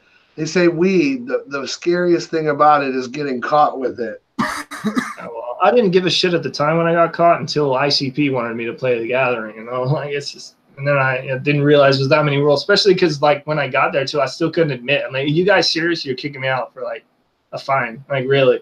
And I didn't know what PTSD was, you know, post-traumatic stress disorder was, but that's fucking dramatic. You know, I was in a plane for like three and a half days in a plane, wearing the same clothes, you know, wanting to have a shower, wanting to eat properly, not eat plain food, not being able to sleep, just being pissed off. That shit drilled me, and everyone hits me up every day reminding me of it too. You know, like I want to come back. I really do. The whole point of going back there and taking the risk, I'll fucking do it for you guys because my fans mean the fucking world to me, and I want to come back there. But just want everyone to know that it financially, mentally fucked me up trying to do it in 2008. That's my own point there. You got it really cleared up, or what's that? Did they give you the clearing? Well, like they said, I didn't want to fuck it up and just rush over there like I did in 2009. I tried to go again, and they just went, fuck you. I went and got a lawyer, and that's why constantly I've been trying to crowdfund it. So it's been like 5 years I've been working with a lawyer, paying them off because it's fucking ridiculous paying a lawyer off. And I'm paying in USD too. A lot of people, like, as I ran a campaign, I think 2014 for it, people like, fucking, why is he charging USD for his fundraiser? Because I'm paying American lawyers, motherfuckers. It's like 5 times the amount of Australian dollars for me. Like, it really is. Like, the currency is fucking ridiculous. So in order for me to have pay that off, get a lawyer, because I wanted to do it properly. I didn't want to, you know, wait all this time, just rush over there and fuck it up again. Like, there's no way I want to wait another 5 years. I'll be fucking 36 on stage screaming murder. It ain't gonna look cool. I want to do it, you know, when I'm still, you know, at my peak or whatever. I don't know where I'm at, but like, I'm not slowing down. I'm still doing albums. I just want this to happen now. If it's well overdue, you know, it's meant to happen now. Well, I know that we would do everything we can to make a Kid Crusher show happen. Like I said, 7 years I waited for this interview, man. Like I understand that, and I understand you not liking weed. I had a 50 milligram edible I don't know what it does, the difference between edible and weed, but I am told that it's not 50 milligrams is not that much. And it put me out for 6 hours of just staring at the ceiling of a van. So I get it. I don't smoke a whole lot. So I could see us getting along on a Midwest tour. I think that we could even get a few hits over on the East Coast, maybe get a few hits on the West Coast. That's what we've been trying to do, is learn what it's like to book shows, what it takes, how to promote. Yeah. We've got Bob RoXxx over here who's been busting his ass, going on tour with, he just got back from doing the Fuck the Fuck Off Motherfucker tour with Shaggy Tudo. Wow, that's cool. And Max Julian. So I would take it as a huge favor that we would definitely put a lot of effort into making this happen. It's like you said, it's long overdue. Yeah. And it killed me actually hearing that story. Like, yeah, it's parts of it are funny. Like, you ended up in Amsterdam. But like you were saying, the being the depressed, I can't even imagine, man. It's setting back your career, man. That shit hurts. But just like, seriously, I didn't think I'd get that far. As soon as I put KIDCRUSHER together, put the face paint on, I was a massive Juggalo fan, like geeky fan of Juggalos and ICP. Like, I had no Juggalo friends or anything. The fact that ICP messaged me and it, like, that was amazing. And to have your dream kind of like massively blowing up like that, and then ICP wanted you on stage, and then they're just like, fuck you, go home. Oh, it was the biggest bone. Like, even ICP said that's like the bone. I feel like they wrote that song on Bang Pow Boom for me. You know, he got the bone, because that song came out. I feel like that's about me, you know, like shit. But I got to tour with ICP in Australia in 2013, which, like, I feel like that, like, if I didn't make it to America, guys, I'm sorry, but like, that felt like America to me, doing the tour with ICP, and I'm forever fucking grateful for ICP letting me do the Australian tour, because it did feel like America to me. Like, tears were in my fucking eyes. It felt like I was there with you guys in America, because it was that environment, because it doesn't exist here, you know. There's not ICP every day, every year or anything. You guys get them all the time. We don't. They've been here twice, and I seen them here in 2013. No, 2013 and 2003. It was like 10 years later, and then, like, I seen both shows, so it was a big thing to me. And yeah, to make it actually happen would be freaking amazing. Either way, if it doesn't happen, I'm still fucking blown away by what I've accomplished from down here, and have you guys still hear me up there. I apologize for keeping you guys up to, like, what is it, 1 o'clock in the morning over there. But yeah, getting to America is just a financial difficulty that I'm pretty much close to finishing off. I just need, yeah, promoters and someone willing enough to make it happen. We got Cali Green Too Fresh says I'd be down to help drive KC around for a tour. If KIDCRUSHER comes to this continent, he better be hitting up Canada.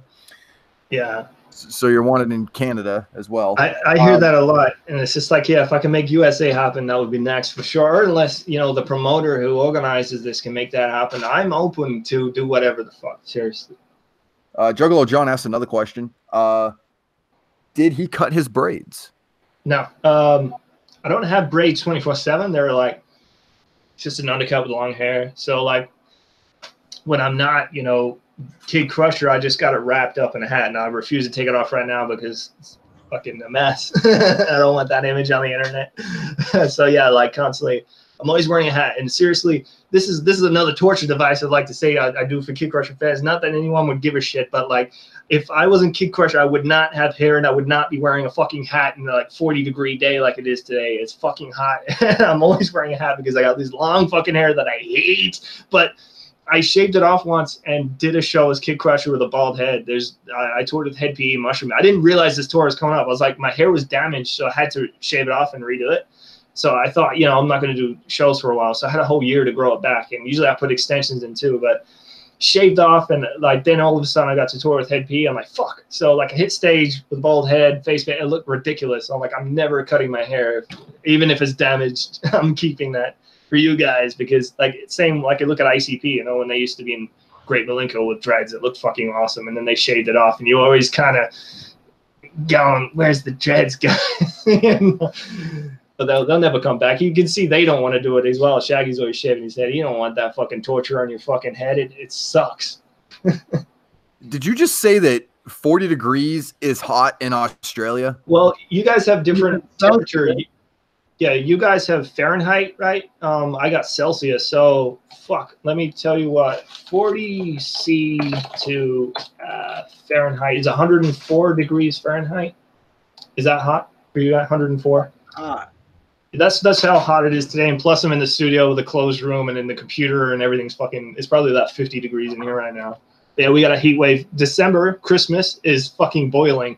We'd never get snow. I've never seen snow in my life down here. So like you guys hear like your Christmas movies with snow, I'm thinking about is not real. It's fucking boiling hot. It's always a heat wave here for Christmas. Always. So you've never seen snow in real life? No, never. No, like closest I see is hail from rain. Like I actually live by the beach now, so I see a lot of hail and storms. This is awesome. But yeah, never seen snow. But I'm a Grinch, so I don't care about Christmas. Dallas, Arizona's asked this twice, and I didn't mean to ignore him. He says, Sid, can you ask Kid about his mindset when recording the Black Circle Magic album and working with Dyad Souls? Dyad Souls? Dyad Souls. I thought he was gonna say Dead Creeps for a second. I was getting all excited. Fucking yeah, Black Circle was fun. Actually, that album was one of my funnest. That Cannibal Clown, you know, because it's the first sort of era of me starting. What do you say? What's my mindset of just working with Dyad Souls or the album? Reread the question. When recording the Black Circle Magic album and working with Dyad Souls. So I guess we could break that down to two different questions. What was your mindset working with Dyad Souls? What was it like doing work for the Black Circle Magic album, which I actually am not familiar with that one unless I listened to it and didn't know the title of it. It's not a huge album, and I wouldn't really suggest people to listen to it. I released this album. No, it's not. No. Because there's actually nobody really knows this unless you followed me way before Tormented Mutation, which a lot of people haven't. But there's actually 6 versions of Black Circle Magic. I think maybe 5. Actually, 5 versions of Black Circle. One version came out and was on the internet. It's probably like 4 songs. Released it again, now like 6, and then I just redone them, re-recorded them. And I think when I did Tormented Mutation, I did another album. Then I did Black Circle, and then I did another one, and then I think it was like after Cannibal Clown, a fan in Australia came to me and he's like, "My favorite album is Black Circle Magic." And I was like, really? I mean, I didn't really thought that album was that great. And he goes, man, it's fucking so dark and a wicked theme. And I was like, man, I could make that so much better. Again, me saying like I'm never fucking satisfied. I'm like, anyway, this fan of mine, like he's probably the biggest fan I ever met back then in Australia. So like he's always wearing my t-shirts, buying all my merch, and he tragically passed away. And I was just like, a salute to him. I thought I'd redo the album. So in 2009, I redid the album again, but I added like 5 extra songs. So if you listen to Black Circle, the first like I think 8 songs sound really fucking old. And then like the next 4 are like more recent, I guess. I don't know, it still sounds old to me now altogether. But working with Dyad Souls and that, like Dyad Souls, we were actually on a label together. Like it wasn't really a label, it was more of just a group of us sort of on. It was like Trips, Chico, Dyad Souls.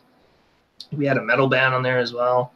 But we dropped the idea because other guys went to other labels, and I wanted to become a free agent to like hopefully reach other levels and stuff like that. But Black Circle is based on a movie as well. It's called The Black Circle Boys. It's like it's kind of like The Craft a little bit, but with guys. But it's really old. And they were trying to form a band in the movie as well, but they're just a bunch of Satanists and fucking serial killers. So I wanted to make something like that. And the one of the members of Dyad Souls came down and stayed in my house, and we recorded a couple of songs. And then the other guy, I don't think he's on there. I think it's only one of the members of Dyad Souls. I'm not sure. But I think it's only one of the members of Dyad Souls on Black Circle. Pretty sure it's only one of them. Because he's the one who came down and stayed out. I don't think it's the other guys. But Dyad Souls are basically on almost every album, like until Metal Murder 2. I think that was the last time. And then I kind of lost touch with them. The last time I talked with Dyad Souls was during Metal Murder 3. I actually took some classes with one of the guys from it. Grandy's name, I don't know his rapping name is anymore. I think it's Alzheimer's, sorry. Like I was looking at improving my skill, so I wanted to rap kind of like Dyad Souls. Now this is I'll give him props for this, because like if you notice Metal Murder 3, my rap skill kind of went up, and I give him major props for that, because I was in development hell, didn't know how to write like to that skill. So me and him sat down and wrote some songs together. We didn't end up using them, but it was like just skill, like school, and just writing and together trying to see what we can come up with. And I feel like he really fucking gave me that. And then after that, I lost touch with him. But on Metal Murder 3, there's a song that Dyad Souls wrote called The Reason, and I covered that on Metal Murder 3. That's actually written by one of them, because I love the song that much. I'm like, dude, like, I know you don't like that song that much, you didn't really promote it. Like, can I have it and do my own version of it? And he's like, fucking take it. I was in a dark place, and he's like, fucking take it. And I love that song, The Reason. It's fucking dope.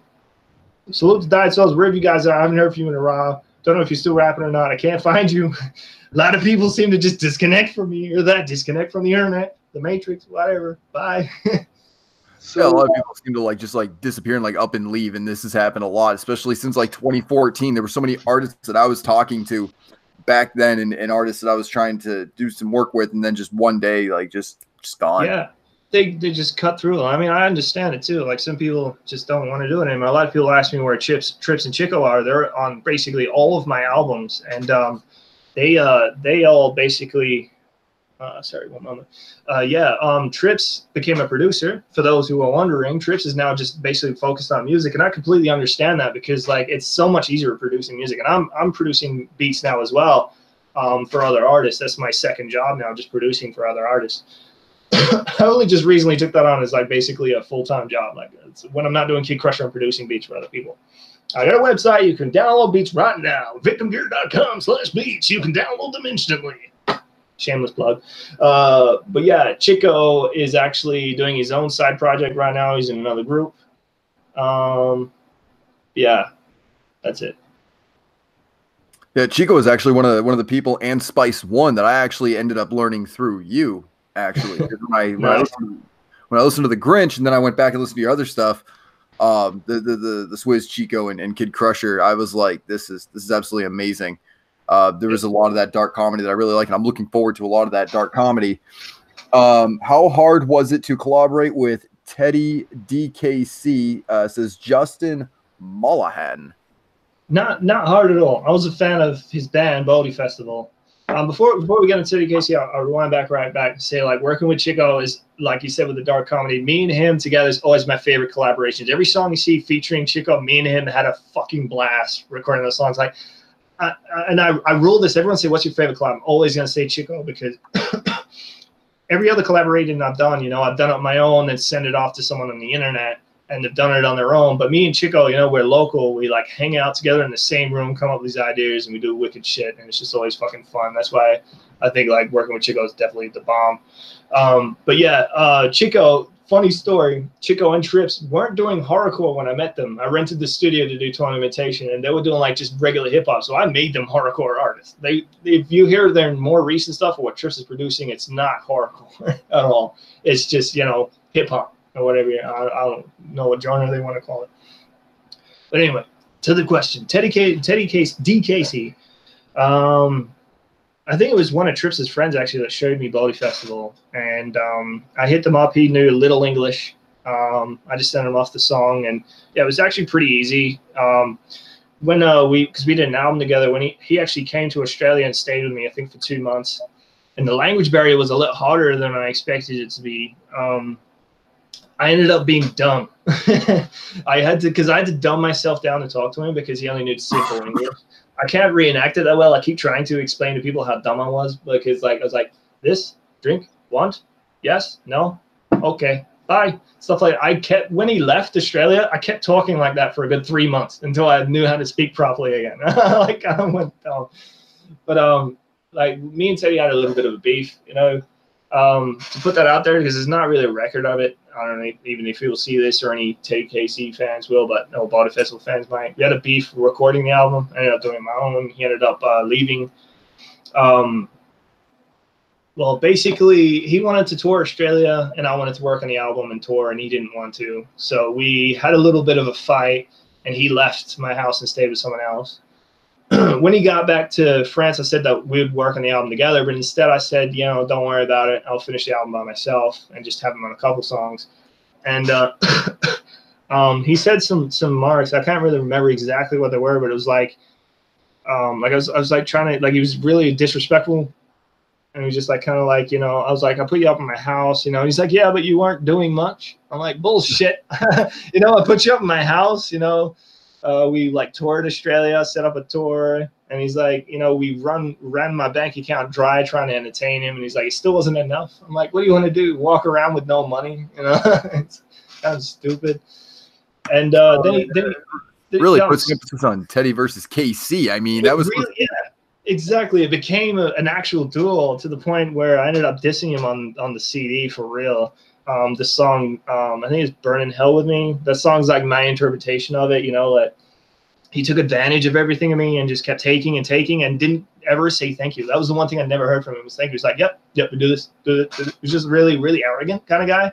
I don't know if that's just what they're like over there. I don't know, but he ended up, I'm like, you know, I did a lot for you. I just wanted like a thank you out of him. So I kind of pushed him for a thank you. And he goes, you know, like I was already famous before I came to Australia and worked with KIDCRUSHER fans. I didn't need juggalos. Juggalos loved me and they can suck my dick. I don't care about juggalos. I'm like, what?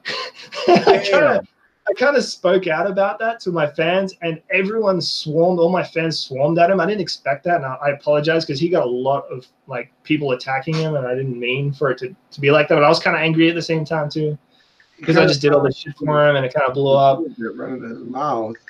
And yeah, and then when I said, you know, I'm finishing Teddy vs. Casey by myself, he got really offended. Like, no, like you pay me for those songs I did now. Like originally it was just we're gonna cut sales. He's like, you pay me out for those songs that you don't release them. I'm like, really? You know, I recorded them and everything. There's only 2 songs that he's actually on, then a remix of one of our old songs. And he goes, and as soon as I released the album, he put it out for free, like trying to not making any money out of it. Overall, I put so much money into making the album. He's like, fuck you, puts out for free.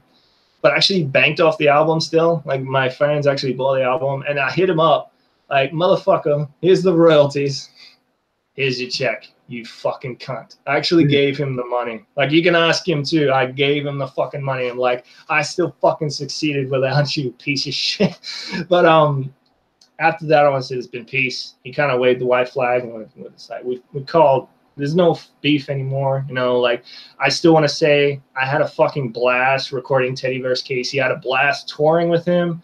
You know, I was a fan of his band before, and I can see why his band broke up. I'll say that, but like, yeah, that was a cool experience. And thank you, Teddy, for coming to Australia. Although I still don't know what your play means. It's not French for yum. You're a piece of shit too. Fuck you. That's all I'm gonna say. I just had to put that out there about Teddy. A lot of people ask me about him. Yeah, Justin Mollahan was like, "Wow, Teddy." That was his response. The same guy that asked that question. I think he's pretty much baffled right now. He's looking like, "Wow, I was not expecting that at all." I think there's a lot of stories that you've told where people are really just taken by it, where they're like, "Man, I knew there was a story, but there's a fucking legacy." I tend to talk too much sometimes, and I apologize. But yeah, there is big fucking stories, and yeah, I don't know what Teddy's side of the story is, but I'm just saying my side of the story and how I presented. You know, I was a little offended, and he kind of got, you know, in my face about it, so it blew up. And I apologize for everyone who was a fan of Teddy. I even had KIDCRUSHER fans who had Baldy Festival tattoos, and they were dividing. They're like, "Why are you saying fuck them and all that on the album?" You know, it's like, come on, why did I say fucking? Because we had an argument. And that as well, like even when Teddy came to me, he's like, "Why are you dissing me on the CD?" I'm like, "Bitch, it's Teddy versus KC. I have to fucking diss you anyway." But it got personal, so it got a little bit, you know, a bit of a fuck you. And technically, only the song "Burning Hell with Me" is a diss to Teddy in my mind. If you were able to like really put all this into, like, because I've seen some of your documentaries and I've seen like the clips and the music videos. Would you consider like writing like an autobiography or like doing like a documentary on like everything that's happened? Like, because I'm sure like you've acquired like a lot of footage that you could really put into like, this is my tell-all. Well, yes, 100% yes, maybe even 1,000% yes, because the Back to the KIDCRUSHER documentary was rushed, very, very rushed. To the point where I got all the, like, because my director like put so much time into the music video, and yeah, I got that, but I wanted to piece together the documentary because like he didn't have the time, so like it took him a while to send me the documentary. And for us, I think we shot the video like March or April, and we had to release it by October 21st, 2015, Back to the Future Day. So like to rush that documentary, I just don't like it as a documentary. I don't think it's a great documentary at all. It's just really fucking rushed. It is still funny and it's informative, if you want to call it that. There are some things in there that are interesting and, you know, just like watching me now. But yeah, I think the documentary could be done so much better. like I want a proper documentary maker to make it, you know, like how, you know, you see documentaries of ICP from a third person's view, you know, someone else talking about me and stuff like that. Yeah. But I don't want to seem arrogant as well. I don't know if I deserve that treatment, you know. I don't know. I talk too much about myself already. So why is someone else going to talk about me when I already talk about myself? So that's why you'd be perfect for the documentary. And there's actually, like you're talking about streaming platforms, there's Amazon and there's Netflix, where you could, you know, be able to get, like, I'm sure with Amazon, I know you're familiar with Prozac. He's got his haunted Saginaw series. It's up included with a Prime membership. So that's something I could really see you doing with a lot of the tales and like a lot of things that people have just really messed up on. And what I was thinking with a lot of your dark humor is when you were in Amsterdam, like you guys could have been like, hey, we made it to the United States. We made a quick stop to Amsterdam and now we're lost, or something kind of like that, where it's like a little comedy sketch. I really think fans would have been like, what happened? And then like you'd go home and be like, so this is what happened. But you'd have people talking about it for like the entire time. Like KIDCRUSHER didn't show up because he had to make a pit stop in Amsterdam. Like, what? It's funny you say we got lost, because we fucking did. Because think about it for a second. This is fucking Europe. This is Europe, by the way. Like everyone speaks like French, whatever the fucking language is. I don't know if it's French, Europe. I don't know. I can't remember the maps. But like we got high, we got depressed, and we're like, how do we get back to the airport? Every sign is in different languages. We didn't know how we got there. But yeah, I'm gonna run that, because you actually made a good point there. Making that a whole YouTube video would be fucking good. Not to say like something on Netflix. I don't think I'm important enough to go there, but I am bringing a YouTube series together soon called The Drain. Obviously, it used to be a music video show I did, but with the whole copyright stuff on YouTube and shit like that, now I developed The Drain into a new series, which I'm going to do on YouTube. We're going to think of filming things out and about and doing some stuff, not just talk show like this, because that's what The Drain kind of restarted as last year. I used to be a back air wrestler, like I said. There's so much. Like I got all the VHS tapes sitting on my floor that I just digged up recently, so I'm going to hook my VCR up to the fucking computer and dub all these wrestling videos. So this is going to be kind of like a show on my YouTube channel. So go subscribe to The Drain. That's kind of what my next question was going to be, is what's going to be next for KIDCRUSHER in 2019? Well, I'm working on The Drain right now for YouTube, because I need to be consistent on the internet, and I like the fact that, you know, everyone's on the internet. So I'd like to make it more interactive like this. So to say, what you guys doing is amazing, and it's a great idea. I used to DJ before I was KIDCRUSHER on a place called Hatchet Radio, and it reminds me of that so much. Like just DJing internet way back in the day, you know, there was no visuals, it's just music, mainly psychopathic stuff, and interacting with, you know, a chat room. I love this atmosphere. That's why I'm so glad you guys, you know, I even started fucking grabbing a couple of drinks for the occasion, because it reminds me nostalgic of that fucking era. It's fucking cool. Hatchet Radio, love you. That's where The Drain kind of started anyway. But anyway, right, besides Drain, now I've got a KIDCRUSHER mixtape, which I've actually got all the instrumentals for. So I'm picking a time to work on that. I'm working with the guy from that horror movie, The Gate, on a track next month. I'm also starting Caveman this year. Don't know when that date's going to come. I'm hoping that I get some more Australian dates this year. I like to do some more Australian shows, because last year after the new album came out, I only got to do 2 cities.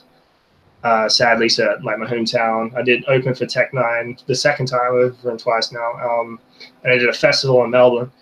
But yeah, I'm hoping to do a proper Australian tour, because they haven't seen me since 2015, sorry. I did Blaze and Boondocks as well in Australia. So I'm hoping to get to Australia and to America. You know, has to happen. I think it's like, isn't it like a big gathering annual thing this year as well? It would be cool if I could do like, it's like a big gathering it's thing. The 20th anniversary. Yeah, so like it'd be cool if I could do some shows and do the gathering, but it's optional to me at the moment doing the gathering, because if a promoter is going to bring me out, you know, the gathering won't pay to bring me out, because I'm, you know, I'm not. I can hook you up with a good thing right around the time of the gathering. Yeah, that would be cool. Shows. But yeah, like I said, just to come there to the gathering, I highly doubt, you know, Psychopathic would vouch to, you know, bring me over there. It's you know, it's a little expensive, although I've covered basically more than half of the profits already to get over there. And I'm probably not a main stager, so a lot of people that if I just do the gathering, you know, won't see me more than 15-20 minutes on stage, which I don't think is after all this anticipation and waiting time is worth it. You know, it needs to be a big show. It needs to be a tour. It needs to be to a lot of songs, and not just a quick wham bam on stage in the middle of everything. Right. Well, I think like even if you did like the Gathering and then, you know, traveled around wherever the Gathering is going to be, rumor has it might be here in Detroit.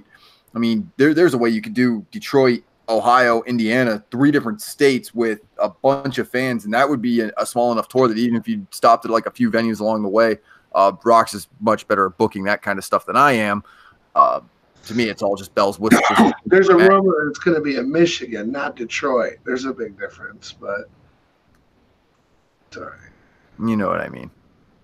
Whatever happens, happens. I'm not holding my breath or speculating. Just whatever happens, and I'm kind of open for ideas. Fun. Yeah. Hoping it will happen this year, and I keep saying that every year. You know, I'm hoping I get there, and not everyone's skeletons. You know, like waiting. Right. I don't think that happened. I think there's a lot of people that are excited about it, and so far they've been pretty patient. And I think that a great way to promote something like this would be working with a couple of artists that would definitely bound to open for the first ever U.S. KIDCRUSHER tour. Oh yeah, and I know there's a lot of people that'd love to open up for KIDCRUSHER. That'd be cool. Like, even if I'm not doing a headline set, I'm fine opening for someone else as well. You know, as long as I still got my stage time that everyone wants to see. You know, like I'm not being big-headed about, you know, having the main stage of the Gathering or anything like that. You know, I'm always appreciative of what I can get. You know, especially just to get over there and say I've been over there. And for those who wanted to see me, if they still want to see me, the fans have been there for so long, because I've got fans who've been with me since MySpace, and that's a big fucking milestone to some people. You know. To me, having a person come to me and say, "Oh, I've been fans of you since MySpace," just fucking hits me in the field. Yeah, you still like my music this long? Fuck yeah, let's go. I just think it's crazy that you say that. I mean, I've listened to Outkast, I've listened to The Grinch, and a lot of the songs, like, I haven't even gone through your entire discography. But it's weird to me that, you know, Australia doesn't have a pop culture thing, because the way when I was introduced to you and my perception of you was you are the ICP of Australia. Like, because there is nobody else doing what you're doing in Australia. Yeah, I guess like, there was one artist I remember, Blood X, the Mad Hatter from Australia, but he also just kind of disappeared too. Yeah. And so when I was introduced to you, I'm like, this guy, and I've read the speculations, the stories of the canceled U.S. tour. I was like, man, this guy, he's going to do great things. And like I said, I already perceived the fact that you're already there. So when I hear you say these things, I'm like, I'm mind blown. Like, I never expected, like I'm just humble getting whatever I'm getting. I'm like, RoXxx, are you hearing this? Like, are the people like listening to this? And man, there's people throwing out the devil horns. There's people with JR Filthy with his face. Like, man, wow. Like, you've blown the roof off this chat, man. They are loving this. I appreciate it. You know, like, seriously, like, I really didn't expect to get this far. And, like, if this is as far as it goes, like, I'm still fucking happy. Like, but yeah, like, I just don't want to let everyone down up there. I know they've been waiting for so long, and I hate to let them down with this waiting period it has. And really, it's especially even the way like releasing an album is these days, like with Spotify, no one buying CDs, and it really makes it harder to raise money off products and stuff like that. So it makes it a little harder to get there when no one buys anything anymore. So it's hard for, like, I see so many musicians now dropping off because of that factor. Spotify and all that is basically killing so many good bands. But I'm still fighting like a motherfucker to stay alive, because it's always been my heartbeat, you know, doing this shit. Like, I love it. I love it. I can't stay away from it.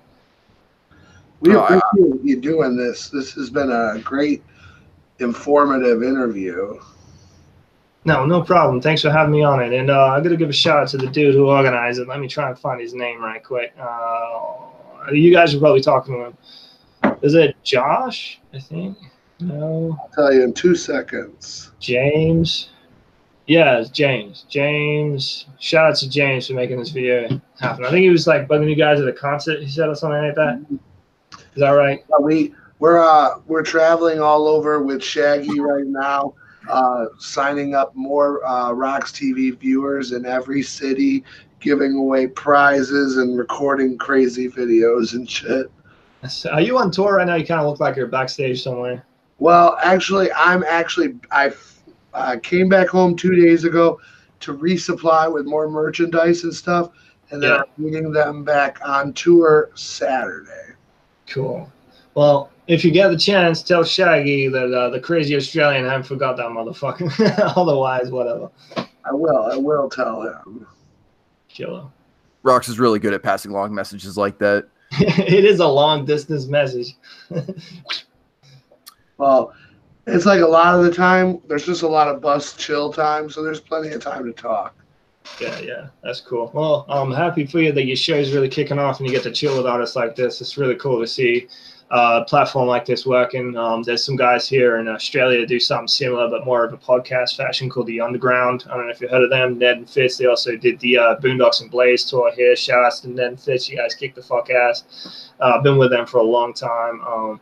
Yeah, following a lot of this too. RoXxx, fucking shout out to the other guys who distorted Dimension review, video review. I had a fucking kick. I actually found that before. I think the day they fucking uploaded it too, because I tend to Google myself every night on YouTube. It's like I found them pretty quick. So shout out to those guys who did that video interview of video review of my album. I had a kick out of watching that.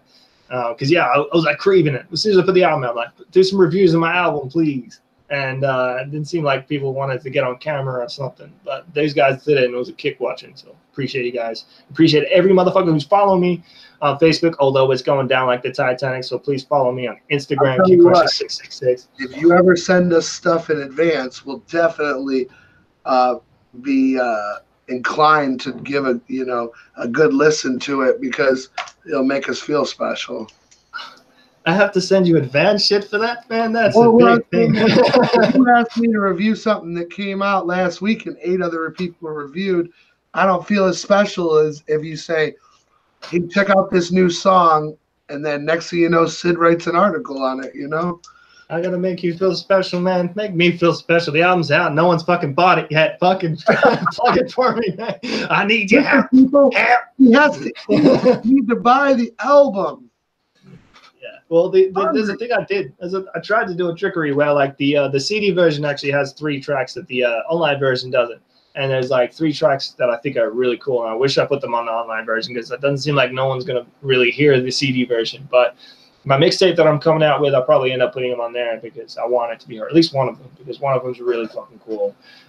There's also songs that I recorded for Distorted Dimension that I didn't end up putting on Distorted Dimension. So they're probably going to go on the mixtape too. It's going to be very kind of like Metal Murder mixtape with different shit happening, but it's not Metal Murder mixtape. It's going to be a digital release. Sorry, what's that? The mixtape, a digital release. It's always going to CD because it doesn't cost me money to press it to CD. But yeah, of course it will be digital as well. Awesome. Well, Justin Mullahan says, "Yo, Casey, give you homie a shout out. That make my night." He says, "I've been a fan since the MySpace days." Did you just say that because I said that? Either way, fucking shout out to MySpace, dude. What's his name? Justin Mullahan. Turns out that like he's like, yeah, he's a huge fan, brother. That's he's awesome. A really Yeah. Appreciate you. Appreciate it. I didn't realize, like, 'cause I was trying to search before this is happening. You guys said you were promoting it. I couldn't find any promo for it. Otherwise, I would have plugged it as well. But when you guys gonna earlier on Facebook, but that's pretty much it. Because I didn't want to promo too hard until it was confirmed. Yeah, I get you. Yeah, I might not have shown up. I was really last minute getting here. I was like fucking out and about, fucking rushing. I'm like, shit, it's fucking 3:30 already. But yeah, like this is gonna be on YouTube, yeah, so I can like just share it from there. On YouTube, you shouldn't have an issue finding it. Just make sure you click subscribe. Yeah, unless it gets copyright flagged if I stop playing my music through my phone for you right now. No. Then all the money goes in. No. Sick. No. Yeah, cool. I'll subscribe for sure. I'm pretty sure I already am. If it's the same channel that those guys reviewed the album, yeah, I've already subscribed. I appreciate this. I am going to get some sleep tomorrow. I got to pick up a bunch of merchandise, and then Friday we're heading to North Carolina to meet back up with the Shaggy tour. Fuck yeah, enjoy that, dude, and thank you so much for having me on the show, guys. And yeah, peace for all the questions, and yeah, shout out to Sid. What was your name again? Bob RoXxx. Bob and Sid. Thank you very much for having me on the show. Appreciate you guys. Hey man, the honor's all mine. Trust me. It's really all mine. I've been sitting here kind of like this. No, honors on mine too. Like, man, I always geeked out when I meet fans, man. It's especially being in Adelaide. It's such a small town, so to me, actually see fans is like very rare for me. And they're all on the internet or overseas or in different cities, so it's surreal to me still every time I meet a fan. So I appreciate you very much. A year ago, we decided to launch a news platform, and it was all about the underground. And I've been hearing your name ever since then. Now, Sid's been listening to you for years, but I'm just telling you, your name is very present still in this underground scene as someone who's established. I appreciate that. Thank you very much for that. And I'm glad you still noticed my name. I'm glad you're hearing because I'm fucking screaming it almost every fucking day. KIDCRUSHER! KIDCRUSHER! Have you heard? Exactly. Yeah. That's what you got to do, man. I can appreciate you very much. Thank you so much. I appreciate every single person that stuck with us for these 2 hours. It's been great. A lot of great questions. There was a lot of people in the room, so I appreciate it, man. Thank you. Oh, thank you. Peace, guys. Peace.